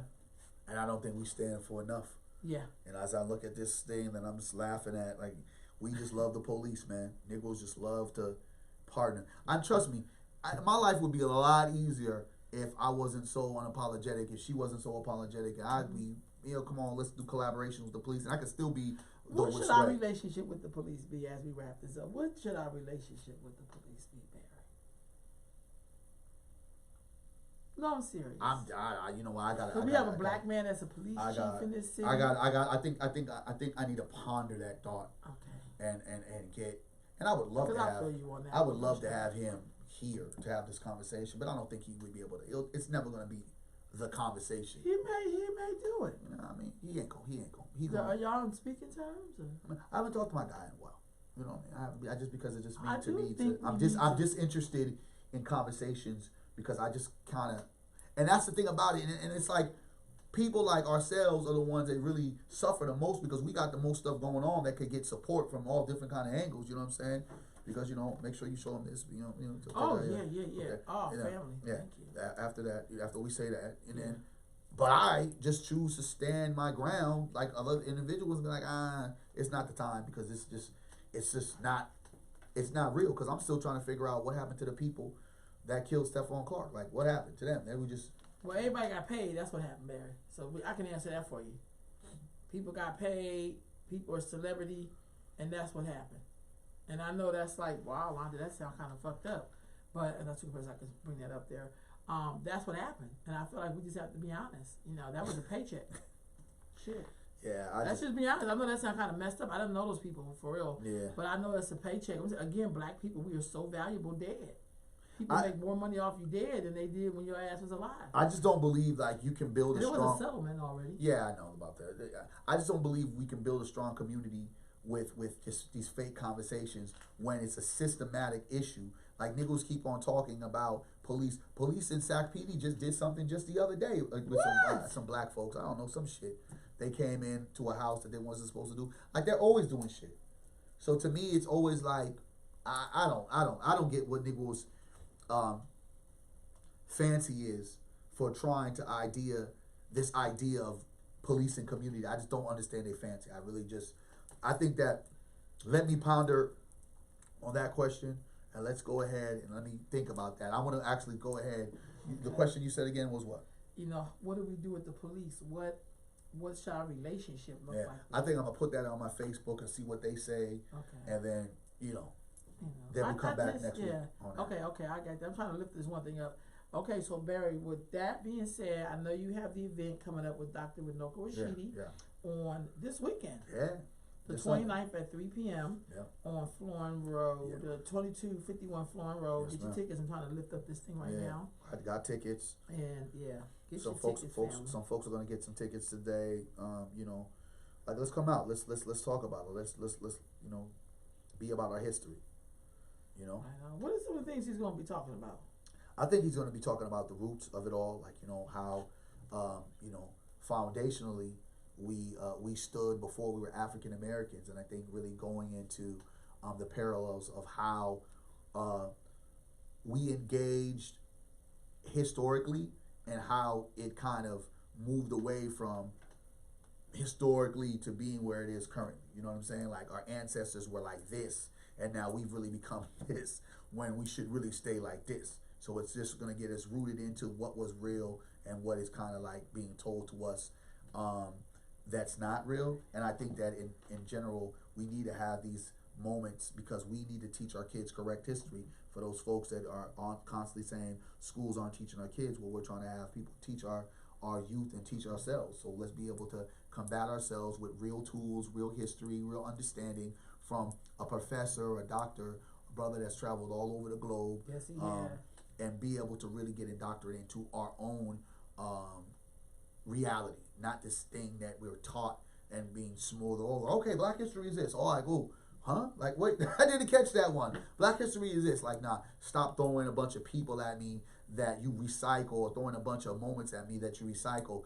Get me down to the deep heart of it, my culture, my language, my food, my ancestry in such a real way without having to pay for Ancestry.com or some bullshit like that. Right on. So he's going to be talking about before we were African Americans, our history untold, part 2. Yes, ma'am. This is a lecture and a Q&A by historian, author, and scholar. Yep. That's like an understatement. Yeah. His brothers travel all over the world studying African people all over the globe. Is Dr. Runoko Rashidi. He will be here in Sacramento, September the 29th, which is this Sunday at 3 p.m. This is a part of the Black Blueprints Presents, and also at this event, it will be a Black Business Sunday showcase. I don't know.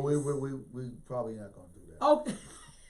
We probably going to do. I done had so much stuff going on. We just going to do the lecture.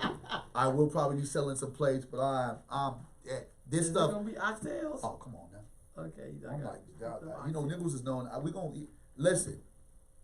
If you ain't tasting my oxtails, you better come holler at me. Don't go get your fixings. Come get your kicking. and you're fixed for me. You hear Right it? on, right on, right on. So Barry, Have you hey, been fixed yet? no, I ain't gonna fix it. Look here, I think I may be. Will this be covered on social media? Is the question. Who's asking? The dear sister Tamika Joy. You can't come out into the event, Queen? Come on, buy a ticket. Queen, come on, you ain't coming? Queen Joy, you ain't coming to the day? Come on now, lady. We need you out here. Yeah, I'm just saying, we're gonna I don't wanna say we're gonna cover it on social media, niggas won't get no tickets. Right. Niggas was like, oh shit. Maybe at a later date you may be able to. We're gonna record it and everything like that. but We definitely gonna record it, you know what I'm saying? But if you can't come out. She said she's in Georgia. Okay, so that makes yeah, sense. for sure, Queen. Right Hey, listen, shouts out to our Georgia family for tuning in to the Black Podcast Right on. that you love to hate. I'm just being honest, connected with the Black experience. Yes, we will probably go live, broadcast that whole thing. You know, again, Queen, it was an honor to be in your presence, in your wisdom, in your greatness. With you there. And then also to family, friends, keep sharing. Thank you for the love and thank you for the interaction.